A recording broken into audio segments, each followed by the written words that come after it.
PC24 RETV ਦੇ ਅੱਜ ਦੇ ਪ੍ਰੋਗਰਾਮ ਤੁਹਾਡਾ ਬਹੁਤ-ਬਹੁਤ ਸਵਾਗਤ ਹੈ ਜੀ। ਮੈਂ ਹਾਂ ਆਪ ਜੀ ਦਾ ਹੋਸਟ ਪਾਲ ਚੀਮਾ ਤੇ ਸਾਡਾ ਤੁਹਾਡਾ ਸਾਥ ਹੁਣ 1 ਘੰਟੇ ਰਹੂਗਾ। ਅੱਜ ਸੋਮਵਾਰ ਦੇ ਦਿਨ ਹੈ।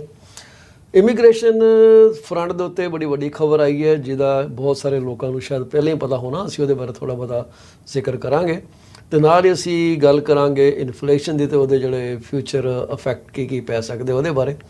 ਹਾਊਸਿੰਗ ਬਾਰੇ ਕੋਈ ਗੱਲਬਾਤ ਤੁਹਾਡੇ ਨਾਲ ਕਰਨੀ ਚਾਹਾਂਗੇ ਪ੍ਰੋਗਰਾਮ ਦੇ ਦੌਰਾਨ। ਇਸ ਦੌਰਾਨ ਜੇ ਤੁਸੀਂ ਸਾਡੇ ਨਾਲ ਗੱਲਬਾਤ ਕਰਨੀ ਹੋਵੇ ਸਾਡੇ ਨਾਲ ਤੁਸੀਂ ਜੁੜ ਸਕਦੇ ਹੋ। ਸਾਡਾ ਪ੍ਰੋਗਰਾਮ ਇਸ ਵਕਤ IPTV ਦੇ ਚੈਨਲ ਉੱਤੇ ਪ੍ਰਕਾਸ਼ਿਤ ਕੀਤਾ ਜਾ ਰਿਹਾ ਜਿਹਦਾ ਨਾਮ ਵੌਇਸ ਆਫ ਰੀਅਲ estate ਤੇ PC24 ਰੀਅਲ estate ਜਿਹੜਾ ਕਿ ਪੰਜਾਬੀ ਲਾਈਵ ਚੈਨਲ ਦੀ ਕੈਟਾਗਰੀ ਤੁਸੀਂ ਇਹਨੂੰ ਦੇਖ ਸਕਦੇ ਹੋ। ਚੈਨਲ ਨੰਬਰ ਸਾਨੂੰ ਪਤਾ ਨਹੀਂ ਹੈ।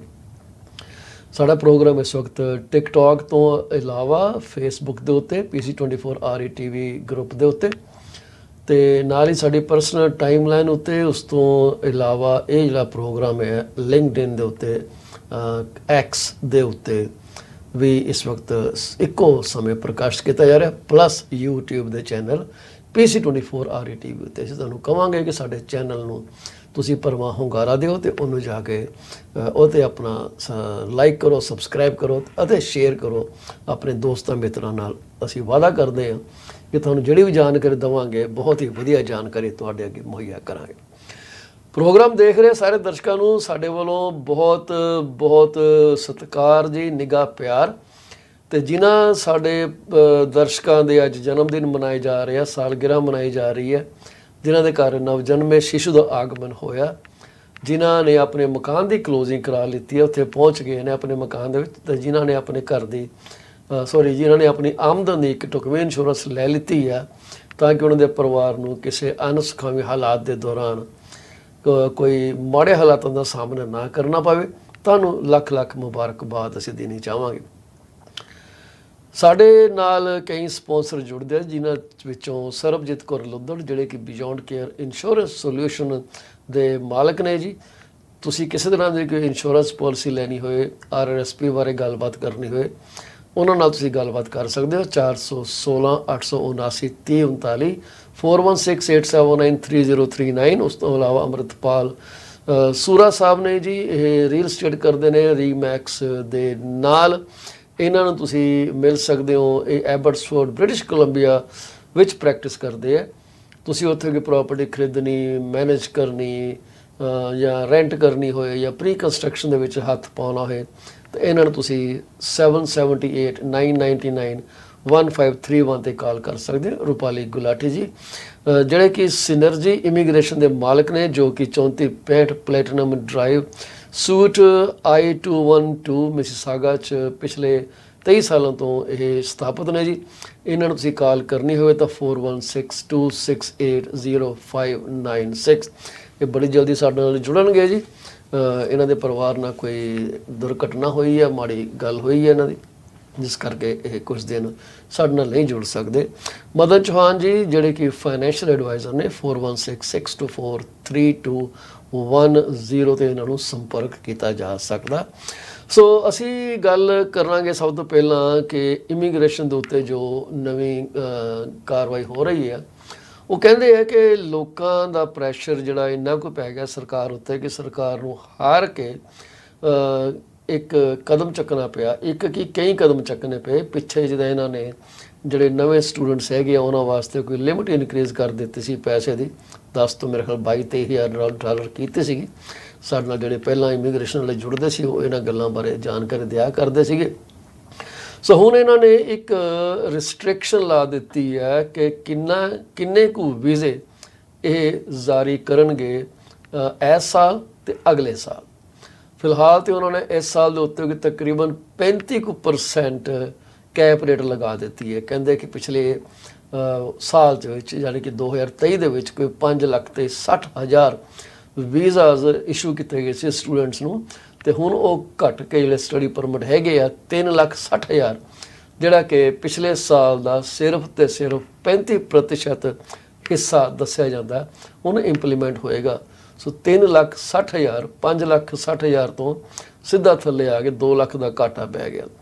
ਇਹ ਜਿਹੜੀ ਅਗਲੀ ਗੱਲ ਇਹ ਹੈ, ਇਹਨਾਂ ਨੇ ਪ੍ਰੋਵਿੰਸਿਸ ਦੇ ਹਿਸਾਬ ਦੇ ਨਾਲ, ਉਹਨਾਂ ਦੀ ਪਾਪੂਲੇਸ਼ਨ ਦੇ ਹਿਸਾਬ ਨਾਲ ਕਿ ਕਿਹੜੇ ਪ੍ਰੋਵਿੰਸ ਦੀ ਕਿੰਨੀ ਪਾਪੂਲੇਸ਼ਨ ਹੈਗੀ ਆ, ਉਹਦੇ ਹਿਸਾਬ ਨਾਲ ਵੀ ਕੁਝ ਪਾਬੰਦੀਆਂ ਲਗਾਈਆਂ, ਜਿਨ੍ਹਾਂ ਪਾਬੰਦੀਆਂ ਦੇ ਰਹਿਣ ਚੱਲਦੇ ਹੋਏ ਇਹ ਸੁਣਿਆ ਜਾ ਰਿਹਾ ਕਿ ਓਨਟਾਰੀਓ ਦੇ ਵਿੱਚ ਜਿਹੜੇ ਸਟੱਡੀ ਪਰਮਿਟ ਹੈ ਤਕਰੀਬਨ ਅੱਧੋ ਅੱਧ ਰਹਿ ਜਾਣਗੇ, ਕਿਉਂਕਿ ਇੱਥੇ ਜ਼ਿਆਦਾ ਲੋਡ ਆ ਸਟੂਡੈਂਟਸ ਦਾ ਓਨਟਾਰੀਓ ਪ੍ਰੋਵਿੰਸ ਦੇ ਵਿੱਚ। ਇਸ ਕਰਕੇ ਇਹਨੂੰ ਜ਼ਿਆਦਾ ਪਾਪੂਲੇਸ਼ਨ ਹੋਣ ਕਰਕੇ ਜ਼ਿਆਦਾ ਇਸ 'ਤੇ ਬ੍ਰੇਕ ਲੱਗ ਸਕਦੀ ਹੈ। ਸੋ ਇਹ ਜਿਹੜੀ ਘਾਟ ਕੀਤੀ ਜਾਣੀ ਹੈ, ਇਹਦੇ ਨਾਲ ਉਹ ਇਹ ਸੋਚਦੇ ਆ ਕਿ ਜਿਹੜਾ ਹਾਊਸਿੰਗ ਉੱਤੇ ਜਿਹੜਾ ਪ੍ਰੈਸ਼ਰ ਹੈ, ਜਿਹੜੇ ਟੈਂਪਰੇਰੀ ਵਰਕਰਸ ਆ ਰਹੇ ਆ, ਉਹ ਸਿਗਨੀਫੀਕੈਂਟਲੀ ਘਟ ਜਾਊਗਾ। ਇਹਨਾਂ ਨੂੰ ਲੱਗਦਾ ਕਿ ਬੜੀ ਅਨਸਸਟੇਨੇਬਲ ਗਰੋਥ ਹੋ ਰਹੀ ਸੀਗੀ, ਜਿਸ ਕਰਕੇ ਹੁਣ ਇਸ ਚੀਜ਼ ਨੂੰ ਨੱਪਣਾ ਜਿਹੜਾ ਬੜਾ ਹੀ ਇੰਪੋਰਟੈਂਟ ਹੋ ਗਿਆ। ਜਿਹੜੇ ਸਟੂਡੈਂਟਸ ਮਾਸਟਰਸ ਜਾਂ ਡਾਕਟਰਲ ਡਿਗਰੀ ਕਰ ਰਹੇ ਆ, ਅਤੇ ਉਸ ਤੋਂ ਇਲਾਵਾ ਐਲੀਮੈਂਟਰੀ ਐਂਡ ਸੈਕੰਡਰੀ ਐਜੂਕੇਸ਼ਨ ਜਿਹੜੀਆਂ ਨੇ ਉਹ ਕੈਪ ਦੇ ਵਿੱਚ ਇਨਕਲੂਡ ਨਹੀਂ ਕੀਤੀਆਂ ਜਾ ਰਹੀਆਂ। So master and doctoral degree okay ਹੈ ਜੀ, elementary and secondary education are not included in the cap. ਮੈਂ ਤੁਹਾਨੂੰ ਇੱਕ ਵਾਰੀ ਕਹਿਣਾ ਚਾਹੂੰਗਾ ਕਿ ਤੁਸੀਂ ਇਹ ਜਿਹੜੀ ਜਾਣਕਾਰੀ ਹੈ ਇੱਕ ਵਾਰੀ ਫਿਰ ਆਪਣੇ ਇਮੀਗ੍ਰੇਸ਼ਨ ਕੰਸਲਟੈਂਟ ਨਾਲ ਵੈਲੀਡੇਟ ਜ਼ਰੂਰ ਕਰ ਲਿਓ। ਮੈਂ ਕਿਸੇ ਗੱਲ ਦੀ ਕੋਈ ਗਰੰਟੀ ਜਾਂ ਵਾਰੰਟੀ ਨਹੀਂ ਲੈਂਦਾ ਕਿ 100% ਐਕੂਰੇਟ ਹੈ। ਅਸੀਂ ਜਿਹੜਾ ਡੇਟਾ ਪੜ੍ਹ ਰਹੇ ਹਾਂ IRCC ਦੇ ਵੈਬਸਾਈਟ ਤੋਂ ਲੈ ਕੇ ਪੜ੍ਹ ਰਹੇ ਹਾਂ, ਸਾਨੂੰ ਉਮੀਦ ਹੈ ਕਿ ਇਹ ਠੀਕ ਹੀ ਹੋਣਾ ਚਾਹੀਦਾ, ਪਰ ਫਿਰ ਵੀ consult your immigration consultant for exact details. ਉਹਨਾਂ ਕੋਲ ਜ਼ਿਆਦਾ ਅਪਡੇਟਡ ਇਨਫੋਰਮੇਸ਼ਨ ਹੁੰਦੀ ਹੈ। ਕਹਿੰਦੇ ਕਿ IRCC ਜਿਹੜਾ ਐਲੋਕੇਟ ਕਰੂਗਾ a portion of cap to each province and territory, ਜਿਹੜੇ ਕਿ ਉਸ ਤੋਂ ਬਾਅਦ ਡਿਸਟਰੀਬਿਊਟ ਕਰਨਗੇ ਐਲੋਕੇਸ਼ਨ ਨੂੰ among their designated learning institutions। Miller ਸਾਹਿਬ ਨੇ ਇਹ ਵੀ ਇੱਕ ਪੁਆਇੰਟ ਆਊਟ ਕੀਤਾ ਕਿ ਇੰਨੇ ਜ਼ਿਆਦਾ ਪ੍ਰਾਈਵੇਟ ਸਕੂਲ ਤੇ ਕਾਲਜ ਖੁੱਲ੍ਹ ਗਏ ਆ ਕਿ ਜਿਹੜੇ ਬਿਊਟੀ ਸੈਲੂਨ ਦੇ ਉੱਪਰ ਕੰਮ ਕਰ ਰਹੇ ਆ, ਜਿਨ੍ਹਾਂ ਦਾ ਕੰਮ ਸਿਰਫ ਇੱਕ ਡਿਗਰੀ ਚਰਨ ਆਊਟ ਕਰਨ ਲਈ ਆ, ਉਸ ਤੋਂ ਬਾਅਦ ਜਿਹੜੇ ਸਟੂਡੈਂਟਸ ਹੈਗੇ ਆ ਊਬਰ ਡਰਾਈਵਰਸ ਵਗੈਰਾ ਬਣ ਕੇ ਆਪਣੀ ਰੋਜ਼ੀ ਰੋਟੀ ਕਮਾ ਰਹੇ ਆ, they are seeking background entry into Canada. ਉਹ ਕਹਿੰਦੇ ਜੇ ਊਬਰ ਹੀ ਚਲਾਉਣੀ ਹੈ ਤਾਂ ਉਹਦੇ ਵਾਸਤੇ ਮੈਂ ਇੱਕ ਸੈਪਰੇਟ ਜਿਹੜੀ ਹੈ ਸਟਰੀਮ ਕੱਢ ਦਿੰਦਾ, ਉਹ ਜ਼ਿਆਦਾ ਵਧੀਆ ਰਹੂਗੀ ਰਾਦਰ ਦੈਨ ਕਿ ਅਸੀਂ ਇੱਦਾਂ ਪੁੱਠੇ ਤਰੀਕੇ ਨਾਲ ਐਜੂਕੇਸ਼ਨ ਨੂੰ ਐਕਸਪਲੋਇਟ ਕਰੀਏ। ਕੈਪ ਇੰਪਲੀਮੈਂਟ ਕਰਨ ਵਾਸਤੇ ਜਨਵਰੀ 22 2024 ਦੇ ਹਿਸਾਬ ਤੋਂ ਸ਼ੁਰੂ ਕਰਕੇ ਜਿਹੜੀ ਕਿ ਅੱਜ ਦੀ ਤਰੀਕ ਹੈ, ਹਰ ਇੱਕ ਵਰਕ ਜਿਹੜਾ ਸਟੱਡੀ ਪਰਮਿਟ ਜਿਹੜਾ ਹੈਗਾ ਉਹਦੀ ਜਿਹੜੀ ਐਪਲੀਕੇਸ਼ਨ ਸਬਮਿਟ ਕੀਤੀ ਜਾਊਗੀ IRCC ਇਮੀਗ੍ਰੇਸ਼ਨ ਰਿਫਿਊਜੀ ਇਜ਼ ਕੀ ਕਹਿੰਦੇ ਆ IRCC immigration refugee and citizenship Canada will also require an attestation letter from the province or a territory। So ਇਹ ਦੇਣਾ ਪੈਣਾ ਐਪਲੀਕੇਸ਼ਨ ਦੇ ਨਾਲ ਕਿ ਜੀ ਇਹ attestation letter ਦੇਣਾ ਪੈਣਾ। Provinces and territories are expected to establish a process for issuing attestation letters to students by no later than March 31st 2024। ਇੱਕ ਸੀਲਿੰਗ ਲਗਾ ਦਿੱਤੀ ਗਈ ਹੈ ਕਿ ਇਹ ਡੇਟਾ ਤੁਸੀਂ ਪ੍ਰੋਵਾਈਡ ਕਰੋ। ਇਹ ਜਿਹੜੇ ਮੇਜਰਸ ਹੈਗੇ, ਜਿਵੇਂ ਮੈਂ ਤੁਹਾਨੂੰ ਪਹਿਲਾਂ ਹੀ ਦੱਸਿਆ ਸੀਗਾ ਕਿ ਇਹ 2 ਸਾਲ ਵਾਸਤੇ ਇੰਪਲੀਮੈਂਟ ਕੀਤੇ ਜਾਣੇ ਆ। 24 ਦਾ ਤਾਂ ਇਹਨਾਂ ਨੇ ਕੋਟਾ 3,60,000 ਤੇ ਫਿਕਸ ਕਰ ਦਿੱਤਾ। 2025 ਦਾ ਕੋਟਾ ਇਹ ਦੇਖਣਗੇ ਕਿ 2024 ਕਿੱਦਾਂ ਕਾਰਗਰ ਸਿੱਧ ਹੋਇਆ, ਉਹਨੂੰ ਇਵੈਲੂਏਟ ਕਰਕੇ 2025 ਦਾ ਕੋਟਾ ਜਿਹੜਾ ਉਹ ਰੱਖਿਆ ਜਾਏਗਾ। ਸਤੰਬਰ 1 2024 ਤੋਂ ਜਿਹੜੇ ਇੰਟਰਨੈਸ਼ਨਲ ਸਟੂਡੈਂਟ ਕੋਈ ਸਟੱਡੀ ਪ੍ਰੋਗਰਾਮ ਪਰਸੂ ਕਰ ਰਹੇ ਆ, ਜਿਹੜਾ ਕਿ ਇੱਕ ਕਰਿਕੂਲਮ ਲਾਇਸੈਂਸਿੰਗ ਅਰੇਂਜਮੈਂਟ ਦਾ ਹਿੱਸਾ ਹੈ, ਉਹ ਜਿਹੜੇ ਆ ਪੋਸਟ ਗ੍ਰੈਜੂਏਸ਼ਨ ਵਰਕ ਪਰਮਿਟ ਲਈ ਐਲੀਜੀਬਲ ਨਹੀਂ ਹੋਣਗੇ ਅਪੋਨ ਗ੍ਰੈਜੂਏਸ਼ਨ। ਉਹਨਾਂ ਨੂੰ ਪੋਸਟ ਗ੍ਰੈਜੂਏਸ਼ਨ ਵਰਕ ਪਰਮਿਟ ਨਹੀਂ ਦਿੱਤਾ ਜਾਏਗਾ ਗ੍ਰੈਜੂਏਸ਼ਨ ਕੰਪਲੀਟ ਕਰਨ ਤੋਂ ਪਹਿਲਾਂ। ਕਰਿਕੂਲਮ ਲਾਇਸੈਂਸਿੰਗ ਐਗਰੀਮੈਂਟ ਦੇ ਤਹਿਤ ਜਿਹੜੇ ਸਟੂਡੈਂਟਸ ਹੈਗੇ ਆ ਉਹ ਫਿਜ਼ੀਕਲੀ ਅਟੈਂਡ ਕਰਦੇ ਆ ਪ੍ਰਾਈਵੇਟ ਕਾਲਜ, ਜਿਹੜਾ ਕਿ ਲਾਇਸੈਂਸਡ ਸ਼ੁਦਾ ਹੈਗਾ ਕਿਸੇ ਐਸੋਸੀਏਟਿਡ ਪਬਲਿਕ ਕਾਲਜ ਦਾ ਕਰਿਕੂਲਮ ਡਿਲੀਵਰ ਕਰਨ ਵਾਸਤੇ। ਬੜੇ ਹੈਗੇ ਇੱਦਾਂ ਦੇ ਕਾਲਜ ਜਿਹੜੇ ਕਿ ਕਿਸੇ ਇੱਕ ਦੂਸਰੇ ਕਾਲਜ ਨੂੰ, ਜਿਹੜਾ ਕਿ ਪਬਲਿਕ ਕਾਲਜ ਹੈਗਾ, ਉਹਦੇ ਡਿਗਰੀਆਂ ਵਗੈਰਾ ਦੇਣ ਵਾਸਤੇ ਇੱਕ ਐਂਸੀਲਰੀ ਸੈਂਟਰਸ ਬਣ ਕੇ ਕੰਮ ਕਰ ਰਹੇ ਆ। ਇਹ ਜਿਹੜੇ ਪ੍ਰੋਗਰਾਮ ਹੈਗੇ ਆ, ਇਹਨਾਂ ਦੇ ਅੰਡਰ ਬਹੁਤ ਹੀ ਜ਼ਿਆਦਾ ਸਟੂਡੈਂਟ ਜਿਹੜੇ ਹੈਗੇ ਆ ਕੈਨੇਡਾ ਦੇ ਵਿੱਚ ਆਏ ਆ ਕੁਝ ਸਾਲਾਂ ਦੇ ਵਿੱਚ। ਹਾਲਾਂਕਿ ਇਹਨਾਂ ਦੇ ਉੱਤੇ ਜਿਹੜੀ ਆਬਜ਼ਰਵੇਸ਼ਨ ਹੈਗੀ ਆ ਪਬਲਿਕ ਕਾਲਜ ਦੇ ਨਾਲੋਂ ਘੱਟ ਆ and they act as loopholes with regards to post graduation work permit eligibility. ਅਸੀਂ ਹੁਣੇ ਪਿੱਛੇ ਦੇਖਿਆ ਸੀ ਕਿ ਬਰੈਂਪਟਨ ਦੇ ਵਿੱਚ ਇੱਕ ਜਿਹੜਾ ਕਾਲਜ ਆ ਉਹਨੇ ਕਿੰਨੇ ਹੀ ਸਟੂਡੈਂਟ ਫੇਲ ਕਰ ਦਿੱਤੇ, ਜਦੋਂ ਪ੍ਰੈਸ਼ਰ ਪਿਆ ਤਾਂ ਉਹਨੇ ਪਾਸ ਵੀ ਕਰ ਦਿੱਤੇ ਤੇ ਕਈਆਂ ਨੂੰ ਆਲਟਰਨੇਟਿਵ ਐਗਜ਼ਾਮ ਵੀ ਦਿੱਤੇ ਦੇਣ ਲਈ ਉਹਨਾਂ ਨੂੰ ਕਿਹਾ ਗਿਆ ਕਿ ਤੁਸੀਂ ਇਹ ਕਰ ਦਿਓ। ਸੋ ਇਹੋ ਜਿਹੀਆਂ ਹਰਕਤਾਂ ਜਿਹੜੀਆਂ ਉਹ ਖਤਮ ਹੋ ਸਕਦੀਆਂ। ਇਹ ਇੱਕ ਸੋਚ ਆ, ਦੇਖਦੇ ਹਾਂ ਕਿੰਨਾ ਕੁ ਕਾਰਗਰ ਸਿੱਧ ਹੁੰਦੀ ਆ।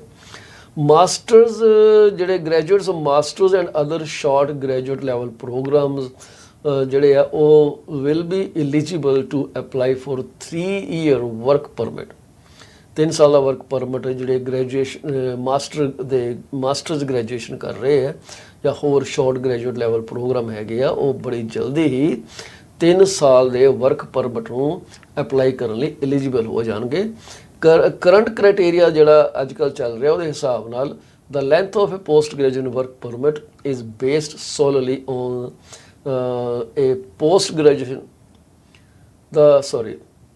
the length of a post-graduate work permit is based solely on the length of an individual's study program, hindering master's graduates by limiting the amount of time they have to gain work experience and potentially transition to permanent residence. So ਜਿੰਨੀ course ਦੀ length ਹੈ ਉਸੇ ਹਿਸਾਬ ਨਾਲ work permit ਦਿੱਤਾ ਜਾ ਰਿਹਾ, ਪਰ ਹੁਣ ਜਿਹੜੇ graduates of masters degree programs ਹੈਗੇ ਆ ਉਹ 3 ਸਾਲ ਦੇ ਵਰਕ ਪਰਮਿਟ ਲਈ ਅਪਲਾਈ ਕਰ ਸਕਣਗੇ ਤਾਂ ਕਿ ਉਹਨਾਂ ਨੂੰ ਇਨਫ ਵਰਕ ਐਕਸਪੀਰੀਅੰਸ ਹੋ ਸਕੇ ਇਨ order for them to transition into permanent resident. ਸੋ ਆਉਣ ਵਾਲੇ ਕੁਝ ਹਫ਼ਤਿਆਂ ਵਿੱਚ ਜਿਹੜੇ ਓਪਨ ਵਰਕ ਪਰਮਿਟ ਜਿਹੜੇ ਹੈਗੇ will only be available to the spouses of international students in masters and doctoral programs. So ਜਿਹੜੇ ਸਟੂਡੈਂਟਸ ਮਾਸਟਰਸ ਤੇ ਡਾਕਟਰਲ ਪ੍ਰੋਗਰਾਮ ਵਿੱਚ ਐਨਰੋਲਡ ਹੈਗੇ ਆ ਉਹਨਾਂ ਦੇ ਸਪਾਊਸਿਸ ਨੂੰ ਹੀ ਓਪਨ ਵਰਕ ਪਰਮਿਟ ਦਿੱਤੇ ਜਾਣੇ ਆ। ਉਸ ਤੋਂ ਇਲਾਵਾ ਜਿਹੜੇ ਸਪਾਊਸਿਸ ਹੋਣਗੇ ਇੰਟਰਨੈਸ਼ਨਲ ਸਟੂਡੈਂਟਸ ਦੇ ਦੂਸਰੇ study program which including undergraduate and college programs will no longer be eligible. So ਇਹ ਜਿਹੜੀ ਗੱਲਬਾਤ ਹੈਗੀ ਆ ਇਹ ਸਾਡੇ ਕੋਲ immigration refugee and citizenship Canada ਜੋ ਵੀ IRCC ਕਹਿੰਦੇ ਆ ਉਹਦੇ ਹਵਾਲੇ ਨਾਲ ਅਸੀਂ ਪੇਸ਼ ਕਰਦੇ ਆ। ਤੇ ਇੱਕ ਕੋਟ ਦਿੱਤੀ ਹੈ ਜੀ ਜਿਹੜੇ ਆਪਣੇ ਮਿਲਰ ਸਾਹਿਬ ਹੈਗੇ ਆ ਆਨਰੇਬਲ ਮਿਲਰ ਸਾਹਿਬ, ਉਹਨਾਂ ਦੀ ਜਿਹੜੀ ਕੋਟ ਹੈ ਤੁਹਾਡੇ ਸਾਹਮਣੇ ਅਸੀਂ ਪੇਸ਼ ਕਰਨੀ ਚਾਹਾਂਗੇ। ਉਹਦੇ ਹਿਸਾਬ ਨਾਲ ਕਹਿੰਦੇ ਜੀ international students are vital to Canada and enrich our communities. As such, we have an obligation to ensure that they have access to the resources they need for an enriching academic experience. In Canada today, this isn't always the case. Today, we are announcing additional measures to protect a system that has become so lucrative that it has opened a path for its abuse. Enough is enough. Through the decisive measures announced today, we are striking the right balance for Canada and ensuring the integrity of our immigration system while setting students up for the success they hope for. The Honorable Mark Miller, Minister of Immigration, Refugees and citizenship. So ਇਹ ਉਹਨਾਂ ਦੀ ਜਿਹੜੀ announcement ਹੈਗੀ ਆ ਮੈਂ ਕਹੂੰਗਾ ਕਿ ਬੜੀ ਹੀ ਵਧੀਆ ਅਨਾਊਂਸਮੈਂਟ ਹੈਗੀ ਆ। ਇਹ ਕਰਨਾ ਵੀ ਚਾਹੀਦਾ ਸੀਗਾ ਤਾਂ ਕਿ ਜਿਹੜਾ ਮਿਸਯੂਜ਼ ਹੈਗਾ ਉਹਨੂੰ ਕਰਬ ਕੀਤਾ ਜਾ ਸਕੇ। ਮਿਸਯੂਜ਼ ਦੇ ਨਾਲ ਕਈ ਲੋਕ ਜਿਹੜੇ ਆ ਉਹ ਐਕਸਪਲੋਇਟ ਹੁੰਦੇ ਆ, ਕਈਆਂ ਦਾ ਨੁਕਸਾਨ ਹੁੰਦਾ। ਇਹ ਅਸੀਂ ਆਮ ਹੀ ਦੇਖ ਰਹੇ ਹਾਂ ਕਿ ਥਾਂ ਥਾਂ ਦੇ ਉੱਤੇ ਇਮੀਗ੍ਰੇਸ਼ਨ ਕੰਸਲਟੈਂਟ ਇੰਡੀਆ ਦੇ ਵਿੱਚ ਖੁੱਲ੍ਹ ਗਿਆ। ਈਵਨ ਇੱਥੋਂ ਦੇ ਵੀ ਕਈ ਹੈਗੇ ਆ ਆਪਣੇ ਏਜੰਟਸ ਕੰਸਲਟੈਂਟ ਜਿਹੜੇ ਹੈਗੇ ਉਹਨਾਂ ਨੇ ਆਪਣੇ ਰਿਸ਼ਤੇਦਾਰਾਂ ਨੂੰ ਉੱਥੇ ਕਿਹਾ ਜੀ ਦਫ਼ਤਰ ਖੋਲ੍ਹੋ, ਏਜੰਟ ਬਣ ਕੇ ਬੰਦੇ ਧੱਕੋ ਤੇ ਅਸੀਂ ਉਹਨਾਂ ਨੂੰ ਸਾਂਭ ਲਵਾਂਗੇ। ਸੋ ਇਹ ਜਿਹੜੀ ਚੀਜ਼ ਹੈਗੀ ਆ ਇਹ ਗਲਤ ਹੈਗੀ ਆ। ਇਹਦੇ ਨਾਲ ਜੋ ਪ੍ਰੈਸ਼ਰ ਪਿਆ ਉਹ ਤਾਂ ਪਿਆ ਹੀ ਪਿਆ। ਹੁਣ ਪਤਾ ਨਹੀਂ ਕਿੰਨੀ ਜਲਦੀ ਇਹ ਪ੍ਰੈਸ਼ਰ ਘਟੂਗਾ। ਜਿਵੇਂ ਇਹ ਕਹਿੰਦੇ ਆ ਕਿ ਅਸੀਂ 1 ਸਾਲ ਇਹਨੂੰ ਮੋਨੀਟਰ ਕਰਾਂਗੇ, ਫਿਰ 2025 ਦੇ ਜਿਹੜੇ ਕੋਟਾਸ ਵਗੈਰਾ ਹੈਗੇ ਉਹ ਰਿਲੀਜ਼ ਕਰਾਂਗੇ। ਪਰ ਮੈਨੂੰ ਨਹੀਂ ਲੱਗਦਾ ਕਿ ਇਹਨਾਂ ਨੂੰ ਇੰਨੀ ਜਲਦੀ ਇਸ ਚੀਜ਼ ਬਾਰੇ ਕੋਈ ਗੱਲਬਾਤ ਸਮਝ ਆਉਣੀ ਹੈ ਕਿ ਇਹ ਡਾਟਾ ਉਹਨੂੰ ਪ੍ਰੈਡਿਕਟ ਕਰ ਸਕਣ। I think this is going to be a tough game for the Immigration and Refugees and Citizenship Canada Act. ਇਹਨਾਂ ਬਾਰੇ ਇੱਕ ਕੋਟ ਕਿਧਰੇ ਪੇਸ਼ ਕੀਤੀ ਗਈ ਹੈ। ਉਹ ਕਹਿੰਦੇ Miller has had harsh words for what he calls unscrupulous schools springing up to take advantage of the high tuition fees paid by foreign students without offering a solid education in return. This is so true. ਤੁਹਾਡਾ ਇਹਦੇ ਬਾਰੇ ਕੀ ਖਿਆਲ ਹੈ? ਤੁਸੀਂ ਕੀ ਸੋਚਦੇ ਹੋ ਕਿ ਇਹ ਜਿਹੜੇ ਮੈਜਰਸ ਕੀਤੇ ਜਾ ਰਹੇ ਹੈ ਇਹ ਠੀਕ ਨੇ ਕਿ ਇਹ ਗਲਤ ਨੇ? ਇਹ ਵੀ ਕਿਹਾ ਜਾਂਦਾ ਕਿ ਜਿਹੜੇ ਟਿਊਸ਼ਨ ਫਰੀਜ਼ਸ ਐਂਡ ਪ੍ਰੋਵਿੰਸ਼ੀਅਲ ਕੱਟਸ ਜਿਹੜੇ ਕੀਤੇ ਗਏ ਹੈ ਟੂ ਯੂਨੀਵਰਸਿਟੀਜ਼ ਐਂਡ ਕਾਲਜਿਸ, ਉਹਨਾਂ ਨੇ ਕਈ ਇੰਸਟੀਟਿਊਸ਼ਨ ਨੂੰ ਇੰਟਰਨੈਸ਼ਨਲ ਸਟੂਡੈਂਟਸ ਦੀ ਟਿਊਸ਼ਨ ਦੇ ਉੱਤੇ ਬੜਾ ਡਿਪੈਂਡੈਂਟ ਕਰ ਦਿੱਤਾ। ਜਿਹੜੇ ਕੱਟ ਕੀਤੇ ਗਏ ਹੈ ਉਹ ਕਹਿੰਦੇ ਆ ਕਿ ਉਹਨਾਂ ਨੂੰ ਹੋਰ ਜ਼ਿਆਦਾ ਸਟੂਡੈਂਟ ਰਿਕਰੂਟ ਕਰ ਰਹੇ ਆ ਕਿਉਂਕਿ 70% ਜਿੰਨੀਆਂ ਵੀ ਟਿਊਸ਼ਨ ਫੀਸ ਇਹਨਾਂ ਕੋਲ ਆਉਂਦੀਆਂ ਨੇ ਸਾਰੇ ਸਕੂਲਾਂ ਦੇ ਵਿੱਚ ਓਨਟਾਰੀਓ ਦੇ ਵਿੱਚ ਉਹ ਸਾਰੀਆਂ ਜਿਹੜੀਆਂ ਨੇ ਉਹਦਾ 70% ਹਿੱਸਾ ਜਿਹੜਾ ਇੰਟਰਨੈਸ਼ਨਲ ਸਟੂਡੈਂਟਸ ਦੇ ਕੋਲੋਂ ਆਉਂਦਾ। ਸੋ ਟਿਊਸ਼ਨ ਫੀਸ ਤੇ ਪ੍ਰੋਵਿੰਸ਼ੀਅਲ ਕੱਟਸ ਜਿਹੜੇ ਕੀਤੇ ਗਏ ਹੈ ਉਹਦੇ ਕਰਕੇ ਯੂਨੀਵਰਸਿਟੀਜ਼ ਤੇ ਕਾਲਜ ਜਿਹੜੇ ਆ ਵੱਧ ਤੋਂ ਵੱਧ ਇੰਟਰਨੈਸ਼ਨਲ ਸਟੂਡੈਂਟਸ ਨੂੰ ਭਰਤੀ ਕਰ ਰਹੇ ਆ। ਐਜ਼ ਆਫ ਟੁਡੇ 70% ਦੀ ਜਿਹੜੀਆਂ ਫੀਸਾਂ ਦਾ ਹਿੱਸਾ ਟਿਊਸ਼ਨ ਫੀਸਾਂ ਦਾ ਹਿੱਸਾ ਉਹ ਇੰਟਰਨੈਸ਼ਨਲ ਸਟੂਡੈਂਟਸ ਦੇ ਹਵਾਲੇ ਨਾਲ ਇਹਨਾਂ ਕੋਲ ਆ ਰਿਹਾ। ਤੋ ਮਿਲਰ ਸਾਹਿਬ ਨੇ ਇਹ ਵੀ ਕਿਹਾ ਕਿ ਗਵਰਨਮੈਂਟ ਜਿਹੜੀ ਹੈ ਉਹ ਸਟੂਡੈਂਟਸ ਨੂੰ ਸਕੂਲਾਂ ਦੇ ਵਿੱਚ ਬਾਹਰ ਕਰੋਗੇ ਜੀ that follow a private public model from accessing programs postgraduate work permits as of September 1. So ਇਹ ਰੋਕੇ ਜਾਣਗੇ ਕਿ ਕੋਈ ਜਿਹੜੀ ਇਹ ਨੈਕਸਸ ਹੈ between private and public college ਕਿ ਠੀਕ ਹੈ ਤੂੰ ਲੈ ਲੈ ਇੰਨੀ ਫੀਸ ਤੂੰ ਰੱਖ ਲੈ ਇੰਨੀ ਮੈਨੂੰ ਦੇ ਦੇ। This is going to stop if everything goes as they say it will. So open work permit ਜਿਵੇਂ ਕਿਹਾ ਕਿ ਸਿਰਫ spouses of students enrolled in master and doctorate post graduate program ਦੇ ਵਿੱਚ ਹੀ ਦਿੱਤਾ ਜਾਊਗਾ, ਅਦਰਵਾਈਜ਼ ਨਹੀਂ ਦਿੱਤਾ ਜਾਊਗਾ। ਉਹਨਾਂ ਦੀ ਜਿਹੜੀ ਇੱਕ ਕੋਟ ਸੀਗੀ ਮੈਂ ਉਹ ਕਿਧਰੇ ਕਹਿਣਾ ਚਾਹੁੰਦਾ ਸੀਗਾ ਪਰ ਮੈਨੂੰ ਹੁਣ ਉਹ ਲੱਭਣੀ ਨਹੀਂ ਕਿੱਥੇ ਹੈਗੀ ਆ। ਸੋ ਉਹਦੇ 'ਚ ਉਹਨਾਂ ਨੇ ਇਹੀ ਕਿਹਾ ਸੀਗਾ ਕਿ ਇਹ ਸਟੂਡੈਂਟ ਜਿਹੜੇ ਹੈਗੇ ਆ ਨਾ ਕਾਲਜ ਆ ਕੇ ਸਿਰਫ ਤੇ ਸਿਰਫ ਇਮੀਗ੍ਰੇਸ਼ਨ ਤੇ ਆਪਣਾ ਪਰਮਨੈਂਟ ਰੈਜ਼ੀਡੈਂਸ ਲੈਣ ਦੇ ਚੱਕਰ 'ਚ ਹੈਗੇ ਆ। It is not the intention of this program to have sham commerce degrees or business degrees that are sitting on top of a massage parlor that someone doesn't even go to and then they come into the province and drive an Uber. बड़ी strong statement ਦਿੱਤੀ ਗਈ ਹੈ ਜੀ। ਸੋ ਇਹ ਜਿਹੜੀ ਹੈਗੀ ਹੈ ਇਹ ਮਿਲਰ ਸਾਹਿਬ ਦੀ ਸਟੇਟਮੈਂਟ ਜਿਹੜੀ ਹੈ ਇਹ ਅਸੀਂ ਤੁਹਾਡੇ ਸਾਹਮਣੇ ਪੇਸ਼ ਕਰ ਦਿੰਦੇ ਆ ਵਰਡ ਬਾਈ ਵਰਡ ਕਿਉਂਕਿ ਇਹ ਸਾਡੇ ਸਾਹਮਣੇ ਇਸ ਵਕਤ ਪਈ ਹੈ। ਸੋ Y note just share it with you, so read it yourself.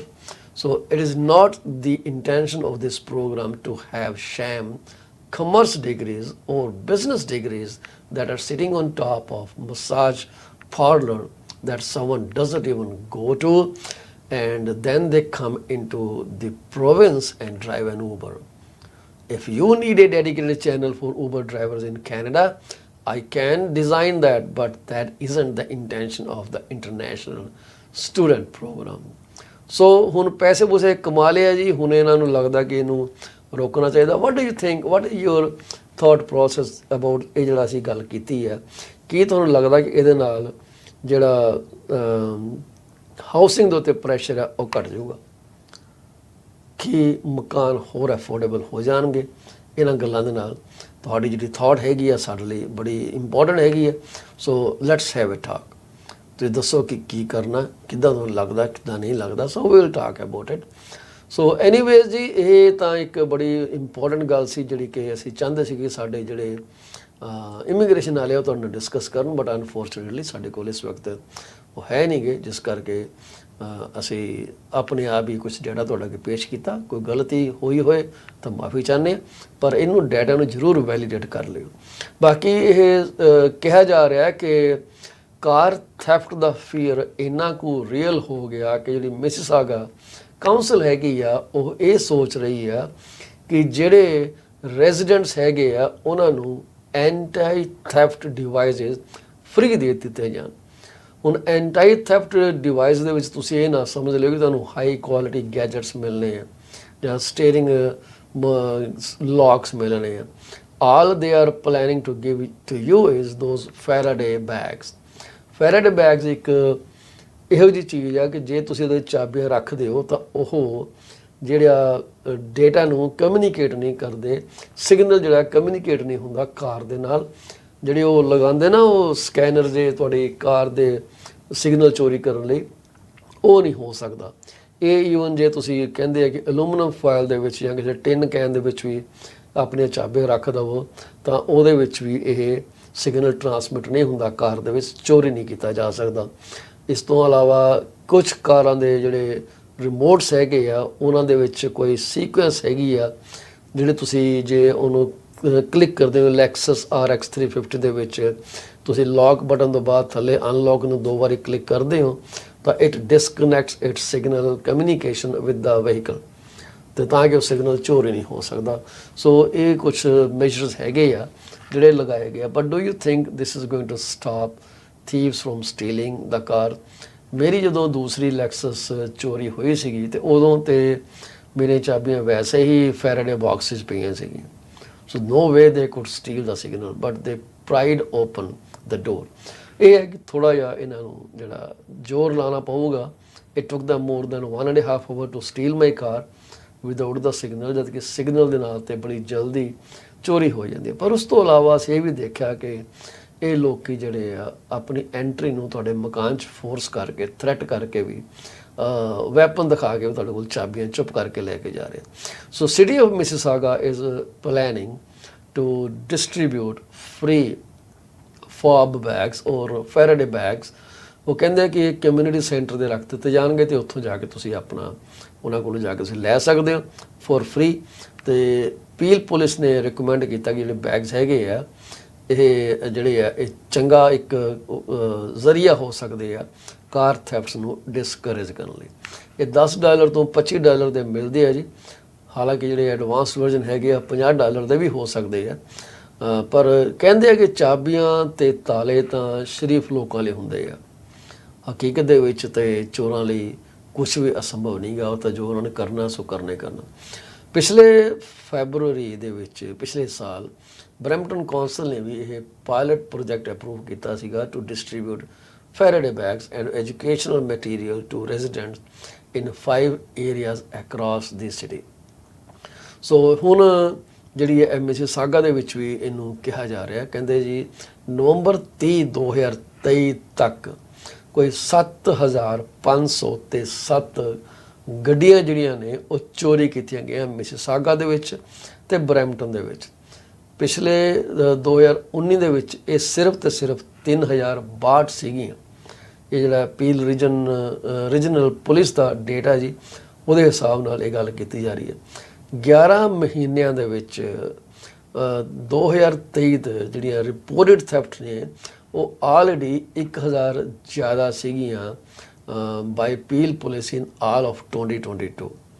ਸੋ ਇਹ ਜਿਹੜੀਆਂ ਥੈਫਟ ਹੈਗੀਆਂ ਨੇ ਜੀ, ਇੰਸ਼ੋਰੈਂਸ ਕੰਪਨੀਆਂ ਇਹਦੇ ਚਲਦੇ ਉਹਨਾਂ ਨੇ $500 ਦੇ ਸਰਚਾਰਜਿਸ ਠੋਕ ਦਿੱਤੇ ਆ ਡਰਾਈਵਰਾਂ ਉੱਤੇ on some most commonly stolen vehicle. ਦੱਸੋ ਵੀ ਹੁਣ ਤੁਸੀਂ ਮਹਿੰਗੀ ਕਾਰ ਵੀ ਨਹੀਂ ਲੈ ਸਕਦੇ ਕਿਉਂਕਿ ਉਹ ਕਹਿੰਦੇ ਕਿ ਬਈ ਤੁਸੀਂ ਕਾਰ ਲਿੱਤੀ ਹੈ ਅਤੇ $500 ਸਾਨੂੰ ਹੋਰ ਦਿਓ। ਅਤੇ I think this $500 is annual increase not monthly increase. Number ਦੇ ਹਿਸਾਬ ਨਾਲ ਕਹਿੰਦੇ ਆ ਇੰਸ਼ੋਰੈਂਸ ਕੰਪਨੀ ਜਿਹੜੇ ਲਿੱਤੇ ਗਏ ਹੈ, ਕੈਨੇਡੀਅਨ ਇੰਸ਼ੋਰਰ ਨੇ $1 ਬਿਲੀਅਨ ਸਟੋਲਨ ਵਹੀਕਲ ਕਲੇਮ ਦਿੱਤੇ 2022 ਦੇ ਵਿੱਚ। $1 ਬਿਲੀਅਨ। ਅਤੇ ਇੰਸ਼ੋਰੈਂਸ ਕੰਪਨੀ ਦਾ ਮਰ ਜਾਣਗੇ ਇਸ ਹਿਸਾਬ ਨਾਲ। ਉਹ ਤਾਂ ਪੈਸਾ ਕਮਾਉਣ ਲਈ ਬਣੀਆਂ, ਪੈਸਾ ਦੇਣ ਲਈ ਤਾਂ ਬਣੀਆਂ ਹੀ ਨਹੀਂ ਗਈ। This is how insurance companies operate. So ਉਹਨਾਂ ਨੂੰ ਹੁਣ ਜਦੋਂ ਦੇਣੇ ਪੈ ਰਹੇ ਪੈਸੇ ਤਾਂ ਉਹਨਾਂ ਦੇ ਢਿੱਡ ਜਿਹੜੇ ਦੁਖਣੇ ਸ਼ੁਰੂ ਹੋ ਗਏ ਆ। ਢਿੱਡ ਦੁਖਣੇ ਸ਼ੁਰੂ ਹੋਏ ਆ ਅਤੇ ਭਾਈ ਕੀ ਕੀਤਾ ਜਾ ਸਕੇ। ਸੋ ਇਹ ਜਿਹੜੀ ਗੱਲ ਹੈਗੀ ਆ ਤੁਹਾਡੇ ਕੋਲ ਅਸੀਂ ਪੀਲ ਰੀਜਨ ਪੁਲਿਸ ਦੇ ਹਵਾਲੇ ਨਾਲ ਲੈ ਕੇ ਆਏ ਹਾਂ। ਆਟੋ ਥੈਫਟ ਹੋਈਆਂ ਜੀ 7,507 2023 ਦੇ ਵਿੱਚ 11 ਮਹੀਨੇ 'ਚ, ਜਨਵਰੀ 1 ਤੋਂ ਲੈ ਕੇ 30 ਨਵੰਬਰ ਤੱਕ। ਦਸੰਬਰ ਦਾ ਡੇਟਾ ਨਹੀਂ ਗਾ। ਜਨਵਰੀ 1 ਤੋਂ ਨਵੰਬਰ 30 2022 ਸੀਗੀਆਂ ਜੀ 5329 ਅਤੇ 2022 ਦੇ ਪੂਰੇ ਸਾਲ ਦੇ ਵਿੱਚ 6042 ਹੋਈਆਂ ਅਤੇ 2021 ਦੇ ਵਿੱਚ 4149 ਕਾਰਾਂ ਚੋਰੀ ਹੋਈਆਂ। 2020 ਦੇ ਪੂਰੇ ਸਾਲ ਦੇ ਵਿੱਚ 3376। ਸੋ ਇਹ ਜਿਹੜੀ ਹੈ ਗੱਲ ਵੱਧਦੀ ਜਾ ਰਹੀ ਹੈ, ਠੀਕ ਹੈ ਜੀ। ਤੇ ਇਹਦੇ ਨਾਲ ਲੋਕਾਂ ਨੂੰ ਬੜੀ ਪਰੇਸ਼ਾਨੀ ਸਾਹਮਣੇ ਆ ਰਹੀ ਹੈ। ਸੋ ਅਸੀਂ ਇੱਕ ਛੋਟੀ ਜਿਹੀ ਬ੍ਰੇਕ ਲਵਾਂਗੇ ਤੇ ਬ੍ਰੇਕ ਤੋਂ ਬਾਅਦ ਅਸੀਂ ਤੁਹਾਡੇ ਨਾਲ ਗੱਲਬਾਤ ਕਰਾਂਗੇ ਜਿਹੜੀ ਸਾਡੇ ਕੋਲ ਕੋਈ ਮੌਰਗੇਜ ਦੇ ਰਿਲੇਟਡ ਇਨਫੋਰਮੇਸ਼ਨ ਹੈਗੀ ਹੈ ਉਹਦੇ ਬਾਰੇ, ਕਿ ਇਨਫਲੇਸ਼ਨ ਦੀ ਦਰ ਥੋੜ੍ਹੀ ਜਿਹੀ ਉੱਪਰ ਆਈ ਹੈ, ਵਧੀ ਹੈ ਪਹਿਲਾਂ ਨਾਲੋਂ। ਤੇ ਉਹਦੇ ਵਧੀ ਹੋਣ ਤੋਂ ਬਾਅਦ ਬੈਂਕ ਆਫ ਕੈਨੇਡਾ ਕੀ ਸੋਚ ਰਿਹਾ? ਤੁਹਾਨੂੰ ਕੀ ਲੱਗਦਾ ਕਿ ਬੈਂਕ ਆਫ ਕੈਨੇਡਾ ਕਿਹੜੇ ਪਾਸੇ ਨੂੰ ਕਰਵਟ ਲੈਣ ਵਾਲਾ? ਰੇਟ ਵਧਾਊਗਾ, ਸੇਮ ਰੱਖੂਗਾ ਜਾਂ ਘੱਟ ਕਰੂਗਾ? ਬੜੀ ਉਮੀਦ ਕੀਤੀ ਜਾ ਰਹੀ ਹੈ ਕਿ April ਦੇ ਦੌਰਾਨ ਜਿਹੜੀ April 'ਚ ਅਨਾਊਂਸਮੈਂਟ ਹੋਣੀ ਹੈ ਇਹਦੀ, Bank of Canada is expected to cut the rates. Is that going to happen? What do you think? So ਕਿਉਂਕਿ ਲੋਕਾਂ ਦਾ ਪੂਰਾ ਇਸ ਵਕਤ ਫੋਕਸ ਲੱਗਾ ਹੋਇਆ ਕਿ ਬੈਂਕ ਆਫ ਕੈਨੇਡਾ ਜਿਹੜੇ ਆ ਉਹ ਰੇਟ ਘਟਾਏ ਤੇ ਅਸੀਂ ਥੋੜ੍ਹਾ ਜਿਹਾ ਸੁੱਖ ਦਾ ਸਾਹ ਲਈਏ। ਜਿਹੜੀ ਹੁਣ ਪਹਿਲੀ ਅਨਾਊਂਸਮੈਂਟ ਆਉਣੀ ਹੈ ਉਹ ਇਹਨਾਂ ਦੀ ਆਉਣੀ ਹੈ ਆਪਣੀ 25 ਜਨਵਰੀ ਨੂੰ। 25 ਜਨਵਰੀ ਨੂੰ ਬੈਂਕ ਆਫ ਕੈਨੇਡਾ ਨੇ ਇੰਟਰਸਟ ਰੇਟ ਅਨਾਊਂਸਮੈਂਟ ਕਰਨੀ ਹੈ ਤੇ ਮੋਨਿਟਰੀ ਪਾਲਿਸੀ ਰਿਪੋਰਟ ਜਾਰੀ ਕਰਨੀ ਹੈ। ਉਸ ਤੋਂ ਬਾਅਦ ਜਿਹੜੀ ਮਾਰਚ 8 ਨੂੰ ਰਿਲੀਜ਼ ਕੀਤੀ ਜਾਣੀ ਹੈ ਸਿਰਫ ਇੰਟਰਸਟ ਰੇਟ ਅਨਾਊਂਸਮੈਂਟ। April 12 ਨੂੰ ਉਹ ਕੱਢਣਗੇ interest rate announcement and monetary policy report. ਇਹ ਦੋਨੇ ਚੀਜ਼ਾਂ ਜਿਹੜੀਆਂ ਨੇ ਆਲਟਰਨੇਟ ਕਰਦੀਆਂ ਨੇ।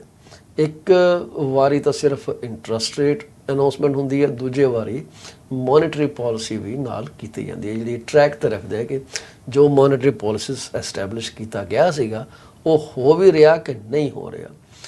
ਸੋ 25 ਜਨਵਰੀ, ਮਾਰਚ 8 ਤੇ 12 ਅਪ੍ਰੈਲ, ਇਹ ਤਿੰਨ ਜਿਹੜੀਆਂ ਡੇਟਾਂ ਨੇ ਇਹ ਇੰਪੋਰਟੈਂਟ ਰਹਿਣਗੀਆਂ ਕਿਉਂਕਿ ਇਹ ਡਿਟਰਮਿਨ ਕੀਤਾ ਜਾਊਗਾ ਕਿ ਬੈਂਕ ਆਫ ਕੈਨੇਡਾ ਕਿਹੜੇ ਪਾਸੇ ਨੂੰ ਇਹ ਆਪਣੀ ਕਰਵਟ ਬਦਲ ਰਿਹਾ। ਮਈ ਦੇ ਵਿੱਚ ਕੋਈ ਅਨਾਊਂਸਮੈਂਟ ਨਹੀਂ ਹੋਣੀ, ਫਰਵਰੀ ਦੇ ਵਿੱਚ ਕੋਈ ਅਨਾਊਂਸਮੈਂਟ ਨਹੀਂ ਹੋਣੀ, ਫਿਰ ਜਾ ਕੇ ਜੂਨ ਜੁਲਾਈ 'ਚ ਹੋਣੀ ਹੈ, ਫਿਰ ਅਗਸਤ 'ਚ ਨਹੀਂ ਹੋਣੀ, ਫਿਰ ਸਤੰਬਰ ਅਕਤੂਬਰ 'ਚ ਹੋਣੀ ਹੈ, ਨਵੰਬਰ 'ਚ ਨਹੀਂ ਹੋਣੀ। ਸੋ ਬੇਸਿਕਲੀ ਫੈਬਰਵਰੀ 'ਚ ਅਨਾਊਂਸਮੈਂਟ ਨਹੀਂ ਹੋਣੀ, ਮਈ 'ਚ ਨਹੀਂ ਹੋਣੀ, ਅਗਸਤ 'ਚ ਨਹੀਂ ਹੋਣੀ, ਨਵੰਬਰ 'ਚ ਨਹੀਂ ਹੋਣੀ। 8 ਅਨਾਊਂਸਮੈਂਟ ਇਹਨਾਂ ਨੇ ਕਰਨੀਆਂ ਹੁੰਦੀਆਂ ਸਾਰੇ ਸਾਲ ਦੇ ਵਿੱਚ। ਸੋ ਜਨਵਰੀ, ਮਾਰਚ, April, ਜੂਨ, ਜੁਲਾਈ, ਸਪਟੰਬਰ, ਅਕਤੂਬਰ ਤੇ ਦਸੰਬਰ। ਦਸੰਬਰ ਦੀ ਐਤਕੀ 6 ਤਰੀਕ ਨੂੰ ਹੋਣੀ ਹੈ। ਬੜੀ ਵਧੀਆ ਗੱਲ ਹੈ ਜੀ ਕਿ ਸੌਰੀ, ਇਹ ਮਾफ़ ਕਰਨਾ ਮੈਂ ਡੇਟਾ ਗਲਤ ਪੜ੍ਹੀ ਜਾਣਾ, ਸ਼ਾਇਦ ਹਾਲੇ ਤੱਕ ਮੇਰੀ ਅੱਖ ਨਹੀਂ ਖੋਲ੍ਹੀ। ਜਨਵਰੀ 24 ਨੂੰ ਅਨਾਊਂਸਮੈਂਟ ਹੋਣੀ ਹੈ, ਮਾफ़ ਕਰ ਦੇਣਾ ਜੀ। ਜਨਵਰੀ 24 ਨੂੰ ਅਨਾਊਂਸਮੈਂਟ ਹੋਣੀ ਹੈ 2024 ਦੀ, ਮਾਰਚ 6 ਨੂੰ ਹੋਣੀ ਹੈ ਉਸ ਤੋਂ ਬਾਅਦ, ਤੇ ਉਸ ਤੋਂ ਬਾਅਦ 10 April ਨੂੰ ਹੋਣੀ ਹੈ 2024 ਦੇ ਵਿੱਚ, ਜੂਨ 5 ਨੂੰ ਹੋਣੀ ਹੈ ਜੀ ਉਸ ਤੋਂ ਬਾਅਦ, ਜੁਲਾਈ 24 ਨੂੰ ਹੋਣੀ ਹੈ, ਸਤੰਬਰ 4 ਨੂੰ ਹੋਣੀ ਹੈ, ਅਕਤੂਬਰ 23 ਨੂੰ ਹੋਣੀ ਹੈ, ਦਸੰਬਰ 11 ਨੂੰ ਹੋਣੀ ਹੈ। ਸੋ ਫੈਬਰਵਰੀ 'ਚ ਨਹੀਂ ਹੋਣੀ, ਮਈ 'ਚ ਨਹੀਂ ਹੋਣੀ, ਅਗਸਤ 'ਚ ਨਹੀਂ ਹੋਣੀ, ਨਵੰਬਰ 'ਚ ਨਹੀਂ ਹੋਣੀ। ਸੋ ਫੈਬਰਵਰੀ, ਮਈ, ਅਗਸਤ, ਨਵੰਬਰ, 4 ਮਹੀਨੇ 'ਚ ਨਹੀਂ ਹੋਣੀ। ਸੋ 8 ਅਨਾਊਂਸਮੈਂਟ ਹੋਣਗੀਆਂ। ਪਹਿਲੀ ਅਨਾਊਂਸਮੈਂਟ 'ਚ ਇੰਟਰਸਟ ਰੇਟ ਤੇ ਮੋਨਿਟਰੀ ਪਾਲਿਸੀ ਜਾਰੀ ਕੀਤੀਆਂ ਜਾਣਗੀਆਂ। ਇਹ ਸਕੈਜੂਲ ਜਿਹੜਾ ਹੈਗਾ 2024 ਦਾ ਹੈਗਾ। ਸੋ ਵੇਖਦੇ ਹਾਂ ਕਿ ਜਿਹੜੇ ਡੇਟਾਜ਼ ਹੈਗੇ ਆ ਉਹ ਕਿੱਧਰ ਨੂੰ ਪੁਆਇੰਟ ਆਊਟ ਕਰਦੇ ਆ। ਜੁੜੇ ਰਹੋ PC24RETV ਨਾਲ। ਇੱਕ ਛੋਟੀ ਜਿਹੀ ਬ੍ਰੇਕ ਲੈ ਕੇ ਮੁੜ ਕੇ ਤੁਹਾਡੇ ਨਾਲ ਅਸੀਂ ਜੁੜਦੇ ਹਾਂ। ਜੈ ਹੋ ਨਾ।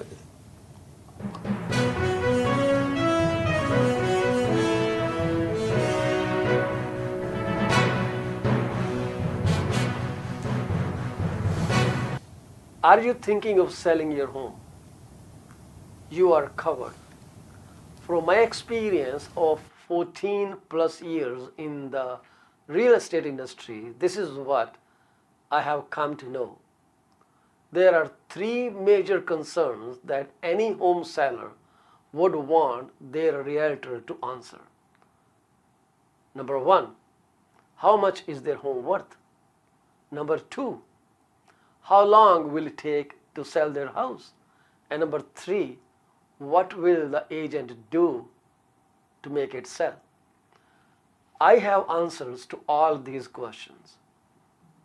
To schedule your one-on-one appointment, call me at 647-424-0358. Once again, Paul Cheema, broker with Remax Prime Properties. My phone number to call is 647-424-0358. Call me now and get moving. Are you thinking of a career change or adding another one to your portfolio? Well, you are thinking right. Call Sarabjit Luddar at 416-879 3039 from Beyond Care Insurance Solutions. She also deals in life, long-term travel, critical illness, disability insurance. Give her a call today at 416-879-3039. This is what we can tell you. She will always give you the right advice and help you find out if being an insurance advisor is your piece of cake. Are you looking for a reliable legal office that can handle your closing in the most effective manner? If yes, please get in touch with Rakesh Joshi at 416-213-8600. Joshi Law Office provides all the legal advices about real estate law, business law, immigration laws, notarization and affidavits, wills and trust. Give them a call today. ਜੇ ਤੁਸੀਂ British Columbia ਵਿੱਚ ਕੋਈ property ਖਰੀਦਣੀ ਜਾਂ ਵੇਚਣੀ ਹੋਵੇ ਤਾਂ ਅੱਜ ਹੀ ਇੱਕ ਭਰੋਸੇਯੋਗ ਨਾਮ ਅੰਮ੍ਰਿਤਪਾਲ ਸੁਰਾ ਨੂੰ 7789991531 ਤੇ ਸੰਪਰਕ ਕਰੋ। ਉਹ ਐਬਟਸਫੋਰਡ, ਸਰੀ, ਕੋਕਿਟਲਮ, ਰਿਚਮੰਡ ਜਾਂ ਹੋਰ ਲਾਗ ਦੇ ਸ਼ਹਿਰਾਂ ਵਿੱਚ ਸੇਵਾਵਾਂ ਪ੍ਰਦਾਨ ਕਰਦੇ ਹਨ। ਇੱਕੋ ਇੱਕ ਭਰੋਸੇਯੋਗ ਨਾਮ Amritpal ਸੁਰਾ 7789991531। Are you thinking of selling your home? You are covered. From my experience of 14 plus years in the real estate industry, this is what I have come to know. There are three major concerns that any home seller would want their realtor to answer. Number one, how much is their home worth? Number two, how long will it take to sell their house? And number three, what will the agent do to make it sell? I have answers to all these questions. To schedule your one-on-one appointment, call me at 647-424-0358. Once again, Paul Cheema, broker with Remax Prime Properties. My phone number to call is 647-424-0358. Call me now and get moving. Are you thinking of a career change or adding another one to your portfolio? Well, you are thinking right. Call Sarabjit Luddar at 416-879-3039 from Beyond Care Insurance Solutions. She also deals in life, long-term travel, critical illness, disability insurance. Give her a call today at 416-879-3039. This is what we can tell you. She will always give you the right advice and help you find out if being an insurance advisor is your piece of cake. Are you looking for a reliable legal office that can handle your closing in the most effective manner? If yes, please get in touch with Rakesh Joshi at 416-213-8600. Joshi Law Office provides all the legal advices about real estate law, business law, immigration laws, notarization and affidavits, wills and trust. Give them a call today. ਜੇ ਤੁਸੀਂ British Columbia ਵਿੱਚ ਕੋਈ property ਖਰੀਦਣੀ ਜਾਂ ਵੇਚਣੀ ਹੋਵੇ ਤਾਂ ਅੱਜ ਹੀ ਇੱਕ ਭਰੋਸੇਯੋਗ ਨਾਮ ਅੰਮ੍ਰਿਤਪਾਲ ਸੁਰਾ ਨੂੰ 7789991531 ਤੇ ਸੰਪਰਕ ਕਰੋ। ਉਹ ਐਬਟਸਫੋਰਡ, ਸਰੀ, ਕੋਕਿਟਲਮ, ਰਿਚਮੰਡ ਜਾਂ ਹੋਰ ਲਾਗ ਦੇ ਸ਼ਹਿਰਾਂ ਵਿੱਚ ਸੇਵਾਵਾਂ ਪ੍ਰਦਾਨ ਕਰਦੇ ਹਨ। ਇੱਕੋ ਇੱਕ ਭਰੋਸੇਯੋਗ ਨਾਮ ਅੰਮ੍ਰਿਤਪਾਲ ਸੁਰਾ 7789991531।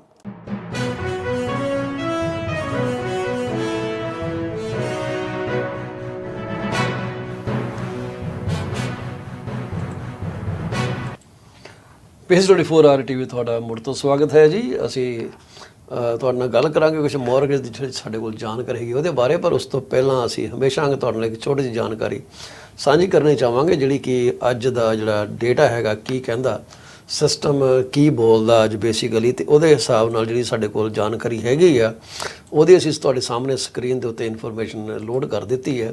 ਤੁਸੀਂ ਦੇਖੋਗੇ ਕਿ ਇਹ ਜਿਹੜਾ ਡੇਟਾ ਤੁਹਾਡੇ ਸਾਹਮਣੇ ਸਕਰੀਨ ਤੇ ਹੈਗਾ, ਇਹ ਹੈਗਾ Toronto regional real estate board ਦੇ ਅੰਡਰ ਜਿੰਨੇ ਵੀ ਬੋਰਡ ਐਸੋਸੀਏਸ਼ਨ ਆਉਂਦੇ ਨੇ ਉਹਨਾਂ ਦੇ ਸੰਬੰਧ ਦੇ ਵਿੱਚ। ਇਹਦੇ ਹਿਸਾਬ ਨਾਲ ਅੱਜ ਦੀ ਤਰੀਕ ਦੇ ਵਿੱਚ ਕੋਈ 1112 ਮਕਾਨ ਜਿਹੜੇ ਆ ਵਿਕਣ ਲਈ ਆਏ, ਨਵੀਆਂ ਲਿਸਟਿੰਗਾਂ ਨੇ ਜੀ, ਇਹ ਨਿਊ ਲਿਸਟਿੰਗ ਹੈਗੀਆਂ ਨੇ। ਪ੍ਰਾਈਸ ਡਿਕਰੀਜ਼ ਜਿਹੜਾ ਹੋਇਆ ਕਿ 297 ਮਕਾਨਾਂ ਦਾ ਪ੍ਰਾਈਸ ਡਿਕਰੀਜ਼ ਹੋਇਆ, ਜਦ ਕਿ 40 ਪ੍ਰਾਪਰਟੀਆਂ ਨੇ ਪ੍ਰਾਈਸ ਇਨਕਰੀਜ਼ ਕੀਤੇ ਆਪਣੇ, 40 ਪ੍ਰਾਪਰਟੀਜ਼ ਨੇ ਆਪਣੇ ਪ੍ਰਾਈਸ ਇਨਕਰੀਜ਼ ਕੀਤੇ ਆ। ਤੇ ਇਹ ਪ੍ਰਾਪਰਟੀਆਂ ਨੇ ਪ੍ਰਾਈਸ ਜਿਹੜੇ ਆ ਇਹਦੇ 'ਚ ਜਿਹੜੇ ਇਨਕਰੀਜ਼ ਹੋਏ ਪ੍ਰਾਈਸ ਨੇ, ਇਹ ਜ਼ਰੂਰੀ ਨਹੀਂ ਕਿ ਸਾਰੇ ਸੇਲ ਵਾਸਤੇ ਨੇ। ਇਹਦੇ 'ਚ ਇਹਨਾਂ ਲਿਸਟਿੰਗਾਂ ਦੇ ਵਿੱਚ ਰੈਂਟਲ ਲਿਸਟਿੰਗਸ ਵੀ ਅਵੇਲੇਬਲ ਹੈਗੀਆਂ। ਪਰ ਜਿਹੜੇ ਮਕਾਨਾਂ ਨੇ ਰੇਟ ਚੱਕੇ ਆ ਉਹਨਾਂ ਦੇ ਵਿੱਚ ਕਈਆਂ ਨੇ 12 ਲੱਖ ਤੋਂ ਲੈ ਕੇ 13 ਸਵਾ 13 ਲੱਖ ਤੱਕ ਕੀਤਾ। ਸੋ ਕਿਸੇ ਨੇ 22 ਲੱਖ ਤੋਂ ਲੈ ਕੇ 23 ਸਾਢੇ 23 ਲੱਖ ਤੱਕ ਕੀਤਾ। ਸੋ ਇਹ ਇਨਕਰੀਜ਼ ਕੀਤੀ ਹੈ, ਕਿਸੇ ਨੇ 25 30 ਹਜ਼ਾਰ ਦੇ ਇਨਕਰੀਜ਼ ਕੀਤੇ ਆ। ਤੇ 308 ਮਕਾਨ ਜਿਹੜੇ ਆ ਉਹ ਵਿਕ ਗਏ ਆ ਜਿਨ੍ਹਾਂ ਤੇ ਕੰਡੀਸ਼ਨ ਲੱਗੀਆਂ ਹੋਈਆਂ। ਕੰਡੀਸ਼ਨ ਜਿਹੜੀਆਂ ਨੇ ਫਾਈਨੈਂਸ ਦੀਆਂ, ਹੋਮ ਇੰਸਪੈਕਸ਼ਨ ਦੀਆਂ ਹੋ ਸਕਦੀਆਂ। ਐਸਕੇਪ ਕਲੌਜ਼ ਦੇ ਨਾਲ ਵੀ ਤੁਸੀਂ ਦੇਖੋਗੇ ਕਿ ਕਹਿੰਦੇ ਆ ਕਿ 27 ਮਕਾਨ ਜਿਹੜੇ ਆ ਉਹ ਐਸਕੇਪ ਕਲੌਜ਼ ਨਾਲ ਵਿਕੇ ਆ, ਵਿਚ ਇਜ਼ ਵੈਰੀ ਸਟਰੇਂਜ। ਪਰ ਇਹ ਜ਼ਰੂਰੀ ਨਹੀਂ ਕਿ ਜਿਹੜੇ ਮਕਾਨ ਹੈਗੇ ਆ ਸਾਰੇ ਟੋਰਾਂਟੋ ਦੇ ਵਿੱਚ ਹੋਣਗੇ। ਇਹ ਮਕਾਨ ਗ੍ਰਿਮਸ ਵਿੱਚ ਹੈਗੇ ਆ, ਕਾਲਿੰਗਵੁੱਡ 'ਚ ਹੈਗੇ ਆ, ਨਾਇਗਰਾ ਫਾਲ 'ਚ ਹੈਗੇ ਆ, ਗ੍ਰੇਟਰ ਨੈਪਨੀ, ਬਰੌਕ, ਸੈਂਟਰ, ਵੈਲਿੰਗਟਨ ਵਗੈਰਾ ਇਲਾਕਿਆਂ ਦੇ ਵਿੱਚ ਹੈਗੇ ਆ, ਸੇਂਟ ਕੈਥਰੀਨ ਉੱਥੇ ਚੱਲਦਾ, ਜਿੱਥੇ ਕਿ ਕੰਡੀਸ਼ਨ ਲਗਾਈ ਜਾਂਦੀ ਆ ਕਿ ਜੀ ਜਦ ਤੱਕ ਸਾਡਾ ਮਕਾਨ ਨਹੀਂ ਵਿਕਦਾ ਅਸੀਂ ਅੱਗੇ ਮਕਾਨ ਕਲੋਜ਼ ਨਹੀਂ ਕਰਨਾ। ਸੋ ਉਹ ਐਸਕੇਪ ਕਲੌਜ਼ ਜਿਹੜੀ ਲਿੱਤੀ ਜਾਂਦੀ ਆ ਆਪਣੀ ਇੱਕ ਬਾਇਰ ਦੇ ਵੱਲੋਂ, ਸੌਰੀ ਸੈਲਰ ਫਿਰ ਐਸਕੇਪ ਕਲੌਜ਼ ਲੈਂਦੇ ਆ। ਉਹ ਕਹਿੰਦੇ ਆ ਕਿ ਠੀਕ ਹੈ ਭਾਈ, ਜੇ ਇਸ ਦੌਰਾਨ ਸਾਡੇ ਕੋਲ ਕੋਈ ਜ਼ਿਆਦਾ ਵਧੀਆ ਆਫਰ ਆ ਗਿਆ ਤੇ ਅਸੀਂ ਉਹ ਆਫਰ ਨੂੰ ਐਕਸੈਪਟ ਕਰਨ ਤੋਂ ਪਹਿਲਾਂ ਤੈਨੂੰ ਮੌਕਾ ਦੇਵਾਂਗੇ ਕਿ ਤੂੰ 24 ਘੰਟੇ 48 ਘੰਟੇ 72 ਘੰਟੇ ਜੋ ਵੀ ਟਾਈਮ ਮੰਨਿਆ ਆਪਸ ਮਿੱਥਿਆ ਉਹਦੇ ਨਾਲ ਤੂੰ ਜਾਂ ਤਾਂ ਕੰਡੀਸ਼ਨ ਰਿਮੂਵ ਕਰੇਗਾ ਜਾਂ ਤੂੰ ਪ੍ਰਾਪਰਟੀ 'ਚੋਂ ਬਾਹਰ ਹੋ ਜਾਏਗਾ ਤਾਂ ਕਿ ਅਸੀਂ ਇਹਨੂੰ ਸੈੱਲ ਕਰ ਸਕੀਏ। ਸੋ ਉਹ ਜਿਹੜਾ ਰਿਕਾਰਡ ਹੈਗਾ ਉਹਦੇ ਹਿਸਾਬ ਨਾਲ ਉਹ ਐਸਕੇਪ ਕਲੌਜ਼ ਕਹੀ ਜਾਂਦੀ ਹੈ। ਤੇ ਆਪਣਾ 49 ਲੀਜ਼ਡ ਕੰਡੀਸ਼ਨਲ ਹੋਏ ਹੈ ਜੀ, ਤੇ 329 ਮਕਾਨ ਸੈੱਲ ਹੋਏ ਆ। ਪਰ let's we talk about only sold houses. 329 ਵਿਕੇ ਆ ਤੇ 76 ਲਿਸਟਿੰਗਾਂ ਜਿਹੜੀਆਂ ਨੇ ਸਸਪੈਂਡ ਕਰ ਦਿੱਤੀਆਂ ਗਈਆਂ, ਜਿਹੜੀਆਂ ਲਿਸਟਡ ਹੈਗੀਆਂ ਪਰ ਦਿਖਾਏ ਨਹੀਂ ਜਾ ਸਕਦੀਆਂ। ਤੇ 37 ਮਕਾਨ ਜਿਹੜੇ ਆ ਉਹ ਵਿਕ ਨਹੀਂ ਸਕੇ, ਐਕਸਪਾਇਰ ਹੋ ਗਏ। ਦੂਸਰਾ ਡੇਟਾ ਜਿਹੜਾ ਤੁਹਾਡੀ ਸਕਰੀਨ ਦੇ ਉੱਤੇ ਇਸ ਵਕਤ ਆ ਗਿਆ ਉਹ ਹੈਗਾ ਜੀ information technical system of ontario ITSO, ਜਿਹਦੇ ਅੰਡਰ ਕੋਈ 19 ਬੋਰਡ ਐਸੋਸੀਏਸ਼ਨ ਫਾਲ ਕਰਦੇ ਆ। ਇਹ ਉਹਨਾਂ ਦਾ ਡੇਟਾ 253 ਮਕਾਨ ਲਿਸਟ ਹੋਏ ITSO ਦੇ ਉੱਤੇ, ਜਿਹਦੇ 'ਚ ਕਿ 27 ਮਕਾਨ ਬੈਕ ਔਨ ਮਾਰਕੀਟ ਆਏ ਆ। ਮੋਸਟਲੀ ਇਹ ਕੰਡੀਸ਼ਨਲੀ ਸੋਲਡ ਸੀਗੇ, ਨਹੀਂ ਵਿਕੇ, ਕੰਪਲੀਟ ਨਹੀਂ ਹੋਏ ਤੇ ਕੇਮ ਬੈਕ, ਜਾਂ ਇਹਨਾਂ 'ਚ ਕੁਝ ਮਕਾਨ ਜਿਹੜੇ ਆ ਫਰਮ ਸੋਲਡ ਸੀਗੇ, they came back on the market. So 159 ਮਕਾਨ ਫਰਮ ਸੋਲਡ ਹੋ ਚੁੱਕੇ ਆ and they are waiting for the closing. 97 ਮਕਾਨਾਂ ਦੀ ਕਲੋਜ਼ਿੰਗ ਜਿਹੜੀ ਹੈ ਸਕਸੈਸਫੁਲ ਹੋ ਗਈ ਹੈ ਜੀ। 68 ਮਕਾਨਾਂ ਨੇ ਕੀਮਤਾਂ ਡ੍ਰੌਪ ਕੀਤੀਆਂ, 7 ਨੇ ਇਨਕਰੀਜ਼ ਕੀਤੀਆਂ, 6 ਲਿਸਟਿੰਗ ਸਿਰਫ ਸਸਪੈਂਡ ਹੋਈਆਂ ਨੇ ਤੇ 14 ਜਿਹੜੀਆਂ ਉਹ ਵਿਕ ਨਹੀਂ ਸਕੀਆਂ, ਐਕਸਪਾਇਰ ਹੋ ਗਈਆਂ। ਤੇ 84 ਜਿਹੜੇ ਹੈਗੇ ਆ ਮਕਾਨ ਉਹ ਜਿਹੜੇ ਆ ਉਹਨਾਂ ਦੀ ਲਿਸਟਿੰਗ ਜਿਹੜੀ ਆ ਉਹ ਟਰਮਿਨੇਟ ਕਰ ਦਿੱਤੀ ਗਈ ਹੈ ਕਿਸੇ ਵਜ੍ਹਾ ਕਰਕੇ। ਕੁਝ ਵੀ ਕਾਰਨ ਹੋ ਸਕਦੇ, ਸੈਲਰ ਦਾ ਮਾਈਂਡ ਚੇਂਜ ਹੋ ਗਿਆ, seller is angry with the market, upset ਹੈ, ਨਹੀਂ ਵੇਚਣਾ ਚਾਹੁੰਦਾ। ਸੋ ਇਸ ਕਰਕੇ ਉਹ ਕਹਿੰਦਾ ਤੂੰ ਮੇਰੀ ਲਿਸਟਿੰਗ ਬੰਦ ਕਰ ਦੇ, ਜਾਂ ਹੋਰ ਵੀ ਕੀ ਵਜ੍ਹਾ ਹੋ ਸਕਦੀ ਹੈ। ਠੀਕ ਹੈ ਜੀ, ਆਪਾਂ ਉਹਨਾਂ ਵਜ੍ਹਾ ਤੇ ਗੱਲ ਨਹੀਂ ਕਰਾਂਗੇ। ਅੱਜ ਦੀ ਮਾਰਕੀਟ ਦੇ ਵਿੱਚ ਜੇ ਅਸੀਂ ਆਪਣਾ ਮਕਾਨ ਵੇਚਣਾ ਤਾਂ ਯਕੀਨ ਰੱਖਿਓ ਕਿ ਤੁਹਾਨੂੰ ਇੱਕ ਮਕਾਨ ਦਾ ਬੜਾ ਹੀ ਰੀਅਲਿਸਟਿਕ ਪ੍ਰਾਈਸ ਜਿਹੜਾ ਉਹ ਲੈ ਕੇ ਚੱਲਣਾ ਪੈਣਾ। ਜੇ ਜਰਾ ਵੀ ਤੁਸੀਂ ਅਨਰੀਅਲਿਸਟਿਕ ਹੋਏ ਤਾਂ ਉਹਦਾ ਮਤਲਬ ਇਹ ਹੈ ਕਿ ਤੁਸੀਂ ਮਕਾਨ ਨਹੀਂ ਵੇਚ ਸਕਦੇ, ਸਿਰਫ ਉਹਦੇ ਤੇ ਟਾਈਮ ਜਿਹੜਾ ਖਰਾਬ ਕਰ ਸਕਦੇ ਹੋ। ਤੇ ਜੇ ਟਾਈਮ ਖਰਾਬ ਕਰਨਾ ਤਾਂ ਮੈਂ ਤੁਹਾਨੂੰ ਸਲਾਹ ਦਊਂਗਾ ਕਿ ਨਾ ਉਹ ਜਿਹਾ ਕੰਮ ਕਰੇ।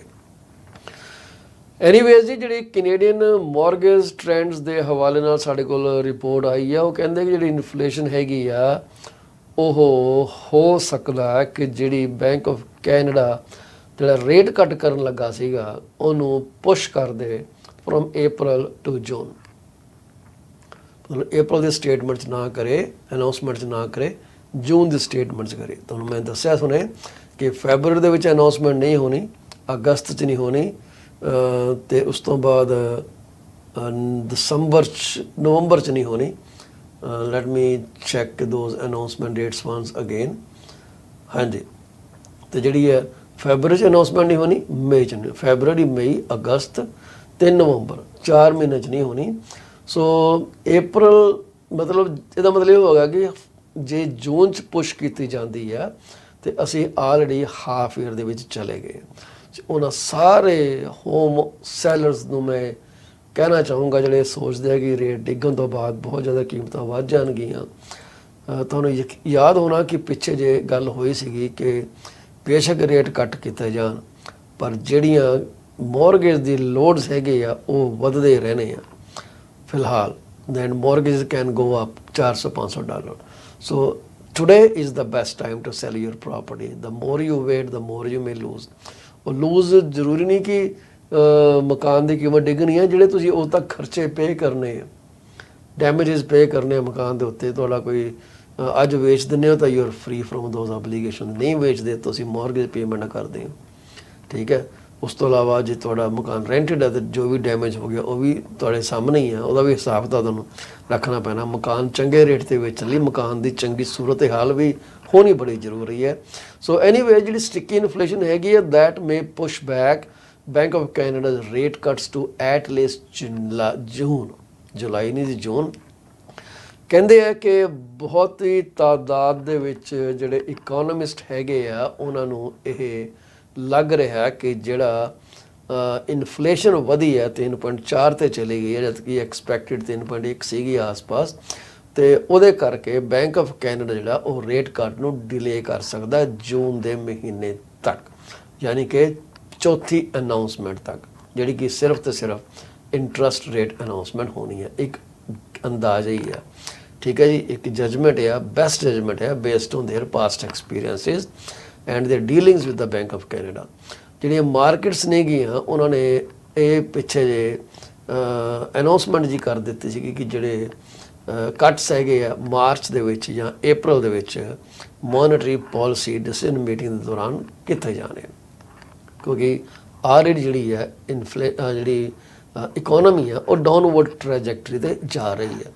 ਪਰ ਹੁਣ ਕੀ ਹੋਇਆ ਕਿ ਹੈਡਲਾਈਨ ਅਤੇ ਕੋਰ ਜਿਹੜੀ ਇਨਫਲੇਸ਼ਨ ਮੇਜਰਸ ਦੇ ਵਧਣ ਕਰਕੇ, ਦਸੰਬਰ ਦੇ ਮਹੀਨੇ ਦੀ ਗੱਲ ਇਹ ਆ ਕਿ ਵਧਣ ਕਰਕੇ ਜਿਹੜਾ ਰੇਟ ਕੱਟ ਐਕਸਪੈਕਟੇਸ਼ਨਸ ਹੈਗੀਆਂ ਨੇ ਉਹ ਅੱਗੇ ਨੂੰ ਪੁਸ਼ ਕਰ ਦਿੱਤੀਆਂ ਗਈਆਂ, ਯਾਨੀ ਕਿ ਮਾਰਚ April ਦੀ ਬਜਾਏ ਜੂਨ ਤੱਕ ਚਲੇਗੀਆਂ। ਹੁਣ ਇਹ ਅੱਗੇ ਜਿਹੜੀ ਇਨਫਲੇਸ਼ਨ ਕਿੱਦਾਂ ਕਾਊਂਟ ਕਰਦੀ ਹੈ ਉਹ ਸਾਨੂੰ ਬਾਅਦ 'ਚ ਪਤਾ ਲੱਗੂਗਾ, ਪਰ ਅਸੀਂ ਇੱਕ ਵਾਰੀ ਫਿਰ ਤੁਹਾਨੂੰ ਨਾਲ ਦੱਸਣਾ ਚਾਹੁੰਦੇ ਹਾਂ ਕਿ ਮੇਜਰ ਇਨਫਲੇਸ਼ਨ ਦਾ ਕੰਪੋਨੈਂਟ ਇਸ ਵਕਤ ਰਾਈਜ਼ਿੰਗ ਮੌਰਗੇਜ ਔਰ ਸ਼ੈਲਟਰ ਕਾਸਟ ਵੀ ਹੈਗਾ, ਰੈਂਟਲ ਕਾਸਟ ਵੀ ਹੈਗਾ। ਹਾਲਾਂਕਿ ਰੈਂਟਲ ਕਾਸਟ ਪਿਛਲੇ 2 ਸਾਲਾਂ ਤੋਂ 22% ਉੱਪਰ ਵਧੀ ਹੋਈ ਹੈ, ਆਪਾਂ ਪਿੱਛੇ ਜੇ ਗੱਲ ਕੀਤੀ ਸੀ। ਰਿਊਟਰਸ ਇੱਕ ਆਰਗੇਨਾਈਜੇਸ਼ਨ ਹੈ ਜਿਨ੍ਹਾਂ ਨੇ 34 ਇਕੋਨੋਮਿਸਟ ਨੂੰ ਪੋਲ ਕੀਤਾ ਅਤੇ 34 ਦੇ ਵਿੱਚੋਂ 2/3 ਯਾਨੀ ਕਿ 22 ਨੇ 34 ਦੇ ਵਿੱਚੋਂ 22 ਇਕੋਨੋਮਿਸਟ ਇਹ ਐਕਸਪੈਕਟ ਕਰਦੇ ਆ ਕਿ ਜਿਹੜਾ ਹੁਣ ਫਸਟ ਰੇਟ ਕੱਟ ਆ ਉਹ ਜੂਨ ਦੇ ਵਿੱਚ ਹੋ ਸਕਦਾ ਜਾਂ ਉਸ ਤੋਂ ਅੱਗੇ ਹੋ ਸਕਦਾ ਰਾਦਰ ਦੈਨ ਮਾਰਚ ਔਰ April। ਸੋ ਅਸੀਂ ਤਾਂ ਹਲੇ ਵੀ ਉਮੀਦ ਕਰਾਂਗੇ ਕਿ ਪਹਿਲਾ ਕੱਟ ਜਿਹੜਾ ਉਹ ਮਾਰਚ April 'ਚ ਹੋ ਜਾਵੇ, ਲੋਕਾਂ ਨੂੰ ਸ਼ਾਇਦ ਇਹਦੇ ਨਾਲ ਕੋਈ ਰਾਹਤ ਮਿਲੇਗੀ। ਮੀਨਵਾਈਲ ਜਿਹੜੇ ਆ ਉਹ 34 ਦੇ 34 ਇਕੋਨੋਮਿਸਟ ਜਿਨ੍ਹਾਂ ਨੂੰ ਪੋਲ ਕੀਤਾ ਗਿਆ ਸੀਗਾ ਔਰ ਉਹਨਾਂ ਨੂੰ ਇਹ ਲੱਗਦਾ ਕਿ ਜਿਹੜਾ ਬੈਂਕ ਆਫ ਕੈਨੇਡਾ ਇਸ ਹਫ਼ਤੇ ਜਾਣੀ ਕਿ 24 ਜਨਵਰੀ ਨੂੰ ਜਿਹੜਾ ਰੇਟ ਆ ਉਹ 5% ਹੀ ਰੱਖੂਗਾ, ਜਿੱਥੇ ਕਿ ਇਹ ਪਿਛਲੀ ਜੁਲਾਈ ਤੋਂ ਤੁਰਿਆ ਆਉਂਦਾ। ਜਿਹੜੇ ਰੇਟ ਕੱਟ ਹੈਗੇ ਆ ਹੋਣੇ ਹੀ ਹੋਣੇ ਆ 2024 ਦੇ ਵਿੱਚ, ਇਹ ਉਮੀਦ ਪੱਕੀ ਲਗਾਈ ਜਾ ਰਹੀ ਹੈ। ਪਰ ਜਿਹੜਾ ਬੈਂਕ ਆਫ ਕੈਨੇਡਾ ਉਹ ਥੋੜ੍ਹਾ ਜਿਹਾ ਕਹਿੰਦੇ ਆ ਕਿ ਸਬਰ ਦੇ ਨਾਲ ਚੱਲੂਗਾ ਕਿ ਇੱਕਦਮ ਨਹੀਂ ਉਹ ਰੇਟ ਘਟਾਉਣੇ ਚਾਹੂਗਾ। It will take its steps in a highly calculated manner. ਉਹ ਇਨਫਲੇਸ਼ਨ ਅਤੇ ਇਨਫਲੇਸ਼ਨ ਐਕਸਪੈਕਟੇਸ਼ਨ ਦੇ ਰੀਟਰੀਟ ਹੋਣ ਦਾ ਇੰਤਜ਼ਾਰ ਕਰੂਗਾ। ਇਹ ਕਿਹਾ ਜਾ ਰਿਹਾ ਜੀ BMO ਦੇ ਬੈਂਜਾਮਿਨ ਰਾਈਟਸ ਨੇ ਕਿ ਇਹ ਹੋ ਸਕਦਾ 3 ਸਾਲ ਇਨਫਲੇਸ਼ਨ ਟਾਰਗੇਟ ਤੋਂ ਉੱਪਰ ਰਹਿਣ ਤੋਂ ਬਾਅਦ ਇਹ ਕਹਿੰਦੇ ਆ ਕਿ ਅਖੀਰਲੀ ਚੀਜ਼ ਹੋਏਗੀ ਜਿਹੜੇ ਪਾਲਿਸੀ ਮੇਕਰ ਕਿ ਉਹ ਰੇਟ ਨੂੰ ਇੰਨੀ ਜਲਦੀ ਡ੍ਰੌਪ ਕਰਨਗੇ ਇਨਫਲੇਸ਼ਨ ਨੂੰ ਐਕਸਲਰੇਟ ਕਰਨ ਵਾਸਤੇ। ਪਰ ਹਰ ਕੋਈ ਜਿਹੜਾ ਬੰਦਾ ਇੱਦਾਂ ਨਹੀਂ ਸੋਚਦਾ। ਕਈ ਇਹ ਨਹੀਂ ਸੋਚਦੇ ਕਿ ਬੋਰਰ ਜਿਹੜੇ ਹੈਗੇ ਆ ਉਹਨਾਂ ਨੂੰ ਇੰਨੀ ਲੰਬੀ ਵੇਟ ਕਰਨੀ ਪੈਣੀ ਹੈ before bank gives some kind of rate relief. ਉਹਨਾਂ ਨੂੰ ਲੱਗਦਾ ਕਿ ਸ਼ਾਇਦ ਰੇਟ ਰਿਲੀਫ ਪਹਿਲਾਂ ਹੀ ਹੋ ਜਾਵੇ।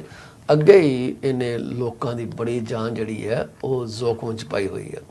ਸੋ ਜਿਹੜੀ inflation looks set to soften further in the coming months and so ਉਮੀਦ ਕੀਤੀ ਜਾ ਰਹੀ ਹੈ ਕਿ ਸੈਕੰਡ ਕੁਆਰਟਰ ਔਨਵਰਡ ਜਿਹੜੇ ਆ ਅਪ੍ਰੈਲ ਦੇ ਵਿੱਚ ਰੇਟ ਕੱਟ ਹੋਣੇ ਚਾਹੀਦੇ। ਸੋ ਹਰ ਇੱਕ ਜਿਹੜਾ ਉਹ ਆਪਣੇ ਹਿਸਾਬ ਨਾਲ ਇੱਕ ਡਿਫਰੈਂਟ ਅਨਾਉਂਸਮੈਂਟ ਕਰ ਰਿਹਾ।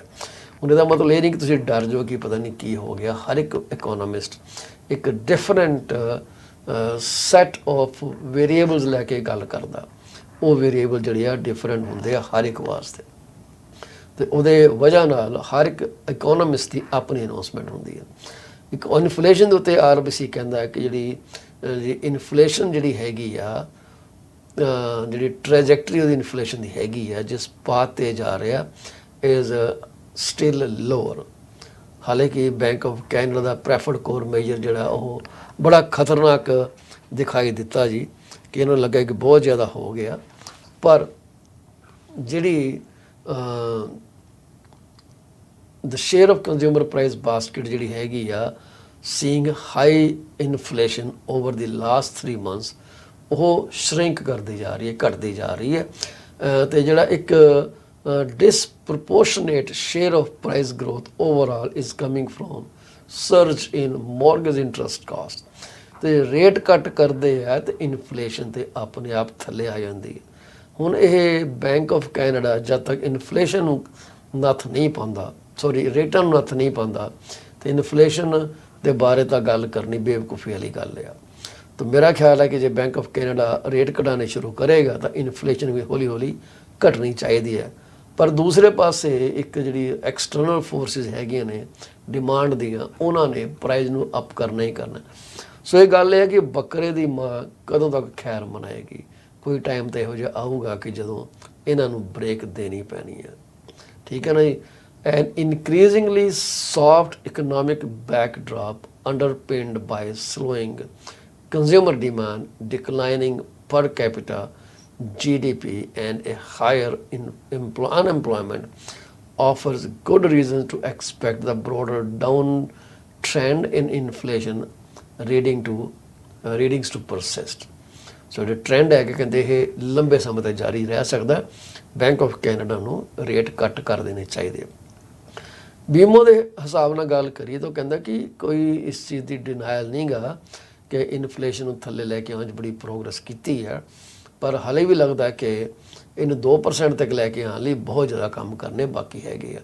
ਸਕੋਸ਼ੀਆ ਬੈਂਕ ਕਹਿੰਦਾ ਕਿ ਜੀ ਸਾਨੂੰ ਬੜਾ ਕੰਸਰਨ ਹੈ ਇਸ ਚੀਜ਼ ਦਾ, ਰਹੂਗਾ ਕੰਸਰਨ ਕਿ upside risk to inflation in Canada relative to United States given the problematic pace of wage gains in Canada। So wage gain ਜਿਹੜੀ ਆ ਉਹ ਵੀ ਇਨਫਲੇਸ਼ਨ ਨੂੰ ਇਨਕਰੀਜ਼ ਕਰਦੀਆਂ। ਸੋ ਬੈਂਕ ਆਫ ਕੈਨੇਡਾ ਕਹਿੰਦੇ ਆ will have a lower threshold for further deviations away from 2% target than the Federal Reserve. ਜਿਹਦੇ ਨਤੀਜੇ ਕਾਰਨ ਸਾਨੂੰ ਲੱਗਦਾ ਕਿ ਅਗਲੀਆਂ ਕੁਝ ਮੀਟਿੰਗਾਂ ਤੋਂ ਬਾਅਦ ਰਿਸਕ ਜਿਹੜੇ ਆ ਉਹ ਵਧੇ ਹੋਏ ਆ ਕਿ ਬੈਂਕ ਆਫ ਕੈਨੇਡਾ ਰੇਟ ਨੂੰ ਟਾਈਟਨ ਕਰੂਗਾ ਰਾਦਰ ਦੈਨ ਇਹ ਕੱਟ ਕਰੂਗਾ। ਸੋ ਰੇਟ ਕੱਟ ਐਕਸਪੈਕਟੇਸ਼ਨ ਉੱਤੇ ਸਕੋਸ਼ੀਆ ਬੈਂਕ ਦੇ ਵੱਲੋਂ ਇਹ ਹੈਗਾ ਕਿ ਬੈਂਕ ਆਫ ਕੈਨੇਡਾ ਜਿਹੜਾ ਮਾਰਚ ਅਪ੍ਰੈਲ 'ਚ ਰੇਟ ਕੱਟ ਕਰੂਗਾ। March has been wiped out and April's cut pricing was further ਰਿਡਿਊਸਡ। ਠੀਕ ਹੈ, ਤਾਂ ਹੁਣ ਦੇਖਣਾ ਪੈਣਾ ਕਿ ਇਹ ਕੀ ਕਰਦਾ। ਸੋ ਇਹ ਪੁਸ਼ ਬੈਕ ਐਵੀਡੈਂਸ ਜਿਹੜਾ ਉਹ ਕਹਿੰਦੇ ਆ ਕਿ push back against market pricing. ਦੂਸਰੇ ਪਾਸੇ ING ਜਿਹੜਾ ਉਹ ਕਹਿੰਦਾ Canadian core inflation come in hotter than expected in December and rules out the Bank of Canada shifting meaningfully in a dovish direction at the January policy meeting. However, higher interest rates are biting. As such, inflation looks set to soften further in coming month। Let's say कि ये घट जाती है, rate घट हो जाते हैं। Let's hope for the best।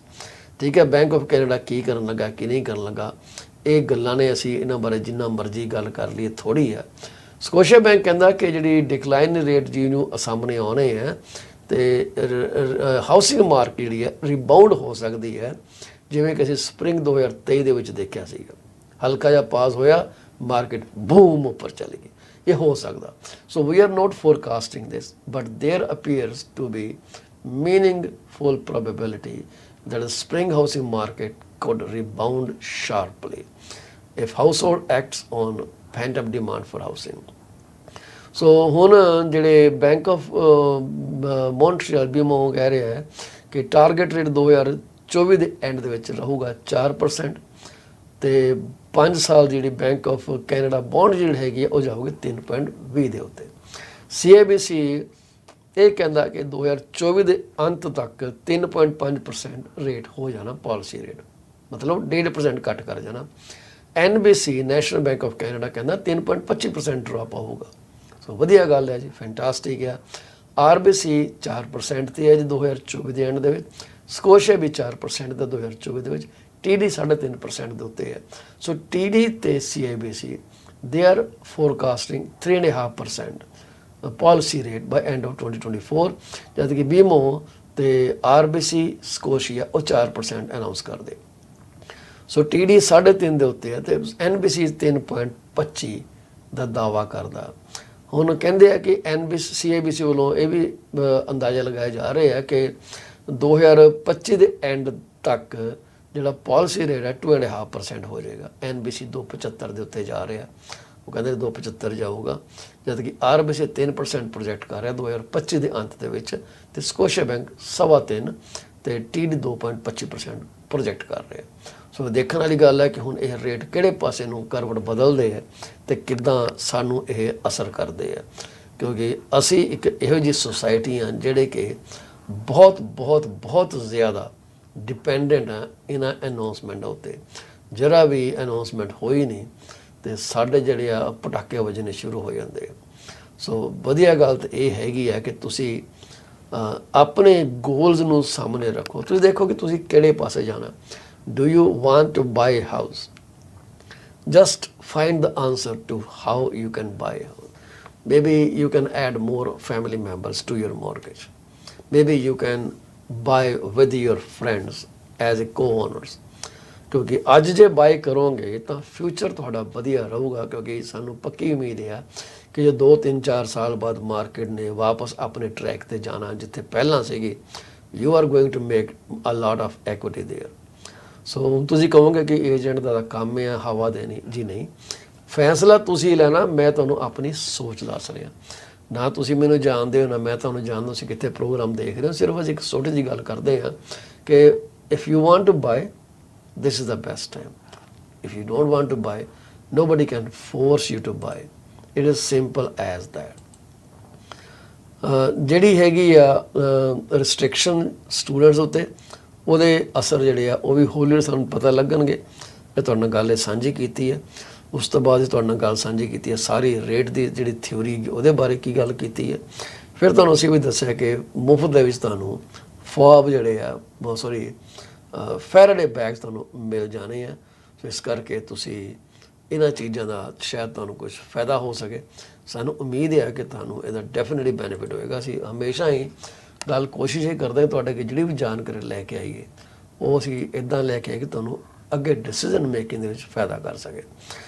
ਜਿਹੜੀ ਹੈ ਬਾਕੀ ਰਿਸੈਸ਼ਨ ਬਾਰੇ ਕੀ ਹੈਗਾ ਕੀ ਨਹੀਂ ਹੈਗਾ ਉਹ ਹੁਣ ਵਕਤ ਹੀ ਦੱਸੂਗਾ, ਪਰ ਕਹਿੰਦੇ ਕਿ ਕੈਨੇਡੀਅਨ ਰਿਟੇਲ ਸੇਲ ਜਿਹੜੀਆਂ ਨੇ ਉਹ ਘਟੀਆਂ ਨੇ ਇਨ ਨਵੰਬਰ ਸਟੈਟਿਸਟਿਕਸ ਕੈਨੇਡਾ ਦੇ ਹਵਾਲੇ ਨਾਲ। ਤੇ ਇਕੋਨੋਮਿਸਟ ਕਹਿੰਦੇ ਆ ਜਿਹੜੇ ਫਿਗਰਸ ਹੈਗੀਆਂ ਦੱਸਦੀਆਂ ਨੇ ਕਿ ਜਿਹੜਾ ਹਾਈ ਇੰਟਰਸਟ ਰੇਟ ਹੈ ਉਹਨੇ ਲੋਕਾਂ ਦੇ ਉੱਤੇ ਕਿੰਨਾ ਕੁ ਜ਼ਿਆਦਾ ਜਿਹੜਾ ਤਸੀਹਾ ਚਾੜਿਆ ਹੋਇਆ, ਤਕਲੀਫ ਦਿੱਤੀ ਹੋਈ ਲੋਕਾਂ ਨੂੰ। ਉਹ ਕਹਿੰਦਾ ਇਹ ਜਿਹੜੀ ਹੈ ਕੰਟੀਨਿਊਸ਼ਨ ਹੈਗੀ ਆ of that story of consumer really being hit hard ਔਰ ਹਾਰਡ ਹਿੱਟ। ਜਿਹੜੀਆਂ ਸੇਲਾਂ ਨੇ ਉਹ 0.2% ਡਿਕਰੀਜ਼ ਹੋਈਆਂ ਨਵੰਬਰ ਦੇ ਵਿੱਚ, ਜਿਹੜੇ ਕਿ ਮੀਡੀਅਨ ਐਸਟੀਮੇਟ ਤੋਂ ਵੀ ਥੱਲੇ ਚਲੀਆਂ ਗਈਆਂ। ਠੀਕ ਹੈ ਜੀ, ਇਹ ਇਨਫੋਰਮੇਸ਼ਨ BNN ਬਲੂਮਬਰਗ ਦੇ ਹਵਾਲੇ ਨਾਲ ਆ। ਸੋ ਉਹ ਕਹਿੰਦੇ ਆ ਕਿ ਇੰਟਰਸਟ ਰੇਟ ਆਊਟਲੁੱਕ ਜਿਹੜੀ ਹੈਗੀ ਆ ਬੈਂਕ ਆਫ ਕੈਨੇਡਾ ਦੇ monetary policies have helped to decrease inflationary pressures despite the strain they have put on the consumer. And he sees inflation heading in the right directions. So expect ਕਰਦੇ ਆ ਜਿਹੜੇ ਇਹਦੇ ਕੋਈ authors ਹੈਗੇ ਆ ਕਿ central bank will be watching wage growth closely in the coming months as wages have been growing at a higher rate than the rate of inflation in recent months. So ਹੁਣ ਦੇਖਣਾ ਇਹ ਹੈ ਕਿ ਜਿਹੜੀ week growth expect ਕੀਤੀ ਜਾ ਰਹੀ ਹੈ, ਪਰ ਵੀਕ ਗਰੋਥ ਦੇ ਹਵਾਲੇ ਨਾਲ ਕਿ ਹੁਣ ਅਸੀਂ ਕਿੱਥੇ ਤੱਕ ਇਹਨੂੰ ਬਰਦਾਸ਼ਤ ਕਰ ਸਕਦੇ ਹਾਂ, ਕਿੱਥੇ ਤੱਕ ਜਿਹੜੀ ਹੈ ਇਹ ਬੈਟਲ ਜਿਹੜੀ ਹੈ ਕੰਜ਼ਿਊਮਰ ਦੀ ਆਪਣੀ ਰੋਜ਼ ਦੀ ਰੋਟੀ ਬਾਰੇ ਚੱਲਣੀ ਹੈ, ਕਿਉਂਕਿ it is not easy, things are extremely tight.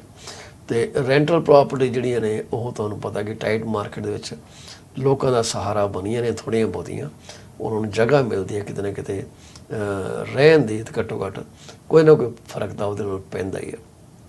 ਸੋ ਹੁਣ ਦੇਖਣ ਵਾਲੀ ਗੱਲ ਹੈ ਕਿ ਹਾਊਸਿੰਗ ਮਾਰਕੀਟ ਜਿਹੜੀ ਹੈ ਇਹ ਅੰਦਾਜ਼ੇ ਨਾਲ ਕਿ ਰੇਟ ਅਨਾਊਂਸਮੈਂਟ ਜਿਹੜੀ ਕੱਟ ਬਾਰੇ ਹੈਗੀ ਹੈ ਸ਼ਾਇਦ ਡਿਲੇਡ ਹੋ ਜੇ, ਉਹ ਹੁਣ ਕਿੰਨੀ ਦੇਰ ਤੱਕ ਚੱਲਦੀ ਹੈ। So let's see, wait and watch, that's all we can say. ਹੁਣ 에ਅਰ ਕੈਨੇਡਾ ਦੇ ਵਿੱਚ ਸਫ਼ਰ ਕਰਨ ਵਾਲੇ ਪੈਸੰਜਰਾਂ ਨੂੰ ਪਤਾ ਨਹੀਂ ਕੀ ਹੋ ਗਿਆ, ਪਿੱਛੇ ਜੇ ਤੇ ਇੱਕ ਪੈਸੰਜਰ ਜਹਾਜ਼ ਤੇ ਚੜ੍ਹਿਆ ਤੇ ਦੂਜਾ ਦਰਵਾਜ਼ਾ ਖੋਲ੍ਹ ਕੇ ਥੱਲੇ ਜਾ ਡਿੱਗਿਆ, ਕਿ ਉਹਨੂੰ ਲੱਗਦਾ ਹੋਣਾ ਕਿ ਦੂਸਰੇ ਪਾਸੇ ਸ਼ਾਇਦ ਕਿ ਹੋਰ ਮਤਲਬ ਜਹਾਜ਼ ਦੀ ਕੋਈ ਸੈਕਿੰਡ ਸਟੋਰੀ ਹੈ ਜਾਂ ਉਹਨੇ ਉੱਪਰ ਪੌੜੀਆਂ ਚੜ੍ਹ ਜਾਣਾ। ਤੇ ਦੂਸਰੇ ਪਾਸੇ ਹੁਣ ਇਹ ਵੀ ਹੋਇਆ ਕਿ ਅੱਜ ਦੀ ਖਬਰ ਹੈਗੀ ਆ ਕੋਈ ਸ਼ਾਮ ਦੇ 5:15 ਦੀ ਕਿ ਇੱਕ ਪੈਸੰਜਰ ਜਿਹੜਾ ਉਹਨੇ ਮਿਡ ਫਲਾਈਟ ਜਹਾਜ਼ ਦਾ ਦਰਵਾਜ਼ਾ ਖੋਲ੍ਹਣ ਦੀ ਕੋਸ਼ਿਸ਼ ਕੀਤੀ ਆ। ਇਹ ਕੀ ਹੋ ਰਿਹਾ ਲੋਕਾਂ ਦੇ ਨਾਲ, what is going on with them, this is so ridiculous ਕਿ ਤੁਸੀਂ ਸੋਚ ਵੀ ਨਹੀਂ ਸਕਦੇ ਕਿ ਲੋਕ ਕੀ ਕੀ ਕਰ ਜਾਂਦੇ ਆ। ਤਾਂ ਇੰਨੇ ਪੈਸੰਜਰ ਬੈਠੇ ਆ, ਪਤੰਦਰ ਤੂੰ ਦਰਵਾਜ਼ਾ ਖੋਲ੍ਹ ਕੇ ਕਿਹੜੇ ਪਾਸੇ ਜਾਣਾ, ਕਿਹੜਾ ਦਿਨ ਜ਼ਰੂਰੀ ਬਿਜ਼ਨਸ ਆ ਗਿਆ, ਜ਼ਿਆਦਾ ਤੂੰ ਖੜ ਕੇ ਦਰਵਾਜ਼ੇ ਕੇ ਪਿਸ਼ਾਬ ਤਾਂ ਨਹੀਂ ਕਿਧਰੇ ਕਰਨਾ। ਸੋ ਪਰ ਹੈਰਾਨੀ ਦੀ ਗੱਲ ਆ ਕਿ this is so strange, why would anyone do that. So ਕਹਿੰਦੇ ਆ ਕਿ ਜਿਹੜਾ ਅਸੀਂ ਜੇ ਤੁਹਾਡੇ ਨਾਲ ਵੈਦਰ ਦੀ ਗੱਲ ਕਰੀਏ ਤੇ ਕਹਿੰਦੇ ਆ ਕਿ ਵੈਦਰ ਜਿਹੜਾ ਸਾਊਦਰਨ ਓਨਟੇਰੀਓ ਦੇ ਵਿੱਚ ਜਿਹੜੀ ਹੈ ਉਹ ਸਨੋ ਆ ਸਕਦੀ ਹੈ, this is what I have heard. ਅਤੇ ਤੁਹਾਨੂੰ ਇਹਦੇ ਬਾਰੇ ਕੀ ਲੱਗਦਾ ਹੈ, ਯੂ ਨੋ ਬੈਟਰ, ਕਿ ਜਿਹੜੀ ਸਾਡੇ ਕੋਲ ਹੈਗੀ ਆ ਉਹ ਕਹਿੰਦੇ brace for roller coaster and around across Ontario this week. Snow ਆ ਸਕਦੀ ਹੈ, ਫਿਰ ਉਸ ਤੋਂ ਬਾਅਦ ਡਿਲੇਜ਼ ਹੋਣਗੀਆਂ, ਫਿਰ ਪਤਾ ਨਹੀਂ ਕੀ ਕੁਛ ਹੋਏਗਾ। ਜਿਹੜੀ ਆਪਣੀ ਕੋਈ ਡਿਟੇਲ ਸਾਡੇ ਕੋਲ ਹੈਗੀ ਹੈ, ਇਸ ਵਕਤ ਟੈਂਪਰੇਚਰ -1 ਡਿਗਰੀ ਹੈ ਜਿਹੜਾ ਮਿਸਾਗਾ ਦੇ ਵਿੱਚ, ਵਿਚ ਫੀਲਸ ਲਾਈਕ -7 ਡਿਗਰੀਜ਼। ਤਾਂ ਟੈਂਪਰੇਚਰ ਤਾਂ ਵਧੀਆ ਬਾਹਰ, ਕੋਈ ਐਡਾ ਮਾੜਾ ਨਹੀਂ ਗਾ। ਸੋ ਜਿਹੜਾ ਅਸੀਂ ਦੇਖ ਰਹੇ ਹਾਂ ਸਨੋ ਦੇ ਉੱਤੇ ਤੇ ਕੋਈ ਐਡਾ ਚਾਂਸ ਦਿਖ ਨਹੀਂ ਰਿਹਾ। ਟਿਊਜ਼ਡੇ ਤਾਂ ਠੀਕ ਦਿਖਾ ਰਿਹਾ, ਮੰਡੇ 36 ਘੰਟੇ ਦਾ ਜਿਹੜਾ ਰੈਕਡ ਆ ਸ਼ੋਇੰਗ ਕਲੀਨ। ਹੁਣ ਇਹ ਕਹਿੰਦੇ ਕਿ ਸਨੋ ਆ ਸਕਦੀ ਹੈ, ਹੁਣ ਕਦੋਂ ਆ ਸਕਦੀ ਹੈ ਲੈਟਸ ਸੀ ਕਿ ਕਦੋਂ ਆ ਸਕਦੀ ਹੈ। ਫਿਲਹਾਲ ਤਾਂ ਇੰਨਾ ਹੀ ਹੈ ਕਿ I don't C so much things happening around, ਪਰ ਇਹ 24 ਆਵਰ ਦਾ ਹੈਗਾ ਜੀ। ਜੇ 7 ਡੇਜ਼ ਦਾ ਅਸੀਂ ਫੋਰਕਾਸਟ 'ਤੇ ਨਜ਼ਰ ਮਾਰੀਏ ਉਹਦੇ ਵਿੱਚ ਭਾਵੇਂ ਥੋੜ੍ਹਾ ਬਹੁਤਾ ਮਤਲਬ ਹੋਏ ਸਨੋ ਦਾ ਹਿਸਾਬ ਕਿਤਾਬ, ਕਹਿੰਦੇ ਕਿ 10 ਸੈਂਟੀਮੀਟਰ ਤੱਕ ਸਨੋ ਆ ਸਕਦੀ ਹੈ। So what I am looking at here is ਕਿ ਟਿਊਜ਼ਡੇ ਨੂੰ 80% ਚਾਂਸ ਹੈਗਾ ਪ੍ਰੈਸੀਪੀਟੇਸ਼ਨ ਦਾ, ਸੋ ਸਨੋ ਵਾਲਾ। ਉਸ ਤੋਂ ਬਾਅਦ ਤੇ ਵੈਦਰ ਸਾਰਾ ਸਾਫ ਦਿਖ ਰਿਹਾ। ਸੋ I am not sure what they are showing, ਪਰ ਟਿਊਜ਼ਡੇ ਨੂੰ ਕਹਿੰਦੇ ਆ 5 ਤੋਂ 10 ਸੈਂਟੀਮੀਟਰ ਸਨੋ ਪੈ ਸਕਦੀ ਹੈ, ਯਾਨੀ ਕਿ ਕੱਲ੍ਹ 5 ਤੋਂ 10 ਸੈਂਟੀਮੀਟਰ ਸਨੋ ਕੱਲ੍ਹ ਪੈ ਸਕਦੀ ਹੈ। So be very careful when you go out. ਆਗਿਆ ਲੈਣੀ ਚਾਹਾਂਗੇ ਜੀ। ਪ੍ਰੋਗਰਾਮ ਤੁਹਾਨੂੰ ਕਿੱਦਾਂ ਲੱਗਿਆ, ਤੁਹਾਡੇ ਜਿਹੜੇ ਵਿਚਾਰ ਆ ਸਾਡੇ ਲਈ ਬੜੇ ਕੀਮਤੀ ਹੈਗੇ। ਜੇ ਵਕਤ ਲੱਗੇ ਸਾਡੇ ਨਾਲ ਜ਼ਰੂਰ ਇੰਟਰੈਕਟ ਕਰਿਓ। ਉਸ ਤੋਂ ਇਲਾਵਾ ਅਸੀਂ ਉਹਨਾਂ ਸਾਰੇ ਪਰਿਵਾਰਾਂ ਦਾ ਫਿਰ ਸ਼ੁਕਰੀਆ ਅਦਾ ਕਰਾਂਗੇ ਜਿਹੜੇ ਸਾਡੇ ਪ੍ਰੋਗਰਾਮ ਨੂੰ ਦੇਖਦੇ ਹੈ, ਅਤੇ ਨਾਲ ਹੀ ਅਸੀਂ ਕਿਉਂਕਿ ਦੁਨੀਆ ਜਿਹੜੀ ਹੈ ਇਹ ਆਉਣਾ ਜਾਣਾ ਸਾਡਾ ਲੱਗਾ ਰਹਿੰਦਾ। ਅੱਜ ਦੇ ਦਿਨ ਕੁਛ ਲੋਕ ਇਸ ਦੁਨੀਆ ਨੂੰ ਛੱਡ ਕੇ ਚਲੇ ਗਏ ਆ। ਜੋ ਉਸ ਅਕਾਲ ਪੁਰਖ ਨੇ ਸਵਾਸਾਂ ਦੀ ਪੂੰਜੀ ਬਖਸ਼ੀ ਸੀਗੀ, ਜਿੰਨੇ 3 ਘੰਟੇ ਮਿਲੀ ਸਕਿੰਟ ਸਾਨੂੰ ਦਿੱਤੇ ਸੀਗੇ, ਕਈ ਲੋਕ ਉਹਨੂੰ ਪੂਰੇ ਕਰਕੇ ਆਪਣੀ ਯਾਤਰਾ ਪੂਰੀ ਕਰਕੇ ਸਫਲ ਕਰਕੇ ਜੋ ਉਹਨਾਂ ਨੂੰ ਪਰਮਾਤਮਾ ਨੇ ਕੰਮ ਦਿੱਤਾ ਸੀ ਉਹ ਪੂਰਾ ਕਰਕੇ ਵਾਪਸ ਜਾ ਚੁੱਕੇ ਉਸ ਅਕਾਲ ਪੁਰਖ ਦੇ ਕੋਲ। ਪਰ ਜਿਹੜੀਆਂ ਸਾਡੀਆਂ ਭਾਵਨਾਵਾਂ ਦੀਆਂ ਤੰਦਾਂ ਨੇ ਉਹ ਬੜੀਆਂ ਸਟਰੋਂਗ ਹੁੰਦੀਆਂ, ਟੁੱਟਦੀਆਂ ਤੇ ਤਕਲੀਫ ਬੜੀ ਹੁੰਦੀ ਹੈ।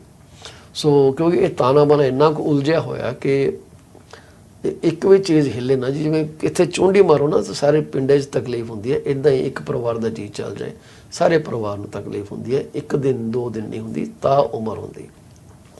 ਪਰ ਅਸੀਂ ਇਹਦੇ ਬਾਵਜੂਦ ਹੀ ਅਰਦਾਸ ਕਰਾਂਗੇ ਕਿ ਜਿਹੜੀ ਰੂਹ ਵਿਛੜ ਗਈ ਹੈ ਪਰਮਾਤਮਾ ਨੂੰ ਆਪਣੇ ਚਰਨੀ ਨਿਵਾਸ ਬਖਸ਼ੇ, ਇਸ ਆਨ ਜਾਣ ਦੇ ਚੱਕਰ ਤੋਂ ਮੁਕਤ ਰੱਖੇ ਤੇ ਤੁਹਾਨੂੰ ਵਾਹਿਗੁਰੂ ਅਕਾਲ ਪੁਰਖ ਜੀਸਸ ਜਿੰਨੇ ਵੀ ਤੁਸੀਂ ਮੰਨਦੇ ਹੋ, ਅੱਲਾ ਰੱਬ ਜੋ ਵੀ ਰੱਬ ਤੁਹਾਡੇ ਦਾ ਨਾਮ ਹੈਗਾ, ਤੁਹਾਨੂੰ ਹੌਸਲਾ ਬਖਸ਼ੇ ਕਿ ਤੁਸੀਂ ਇਸ ਸਦਮੇ ਚੋਂ ਬਾਹਰ ਨਿਕਲ ਸਕੋ। ਕੱਲ੍ਹ ਤੁਹਾਡੇ ਨਾਲ ਮੁਲਾਕਾਤ ਫੇਰ ਹੋਏਗੀ ਜੀ, ਤਦ ਤੱਕ ਆਗਿਆ ਦਿਓ।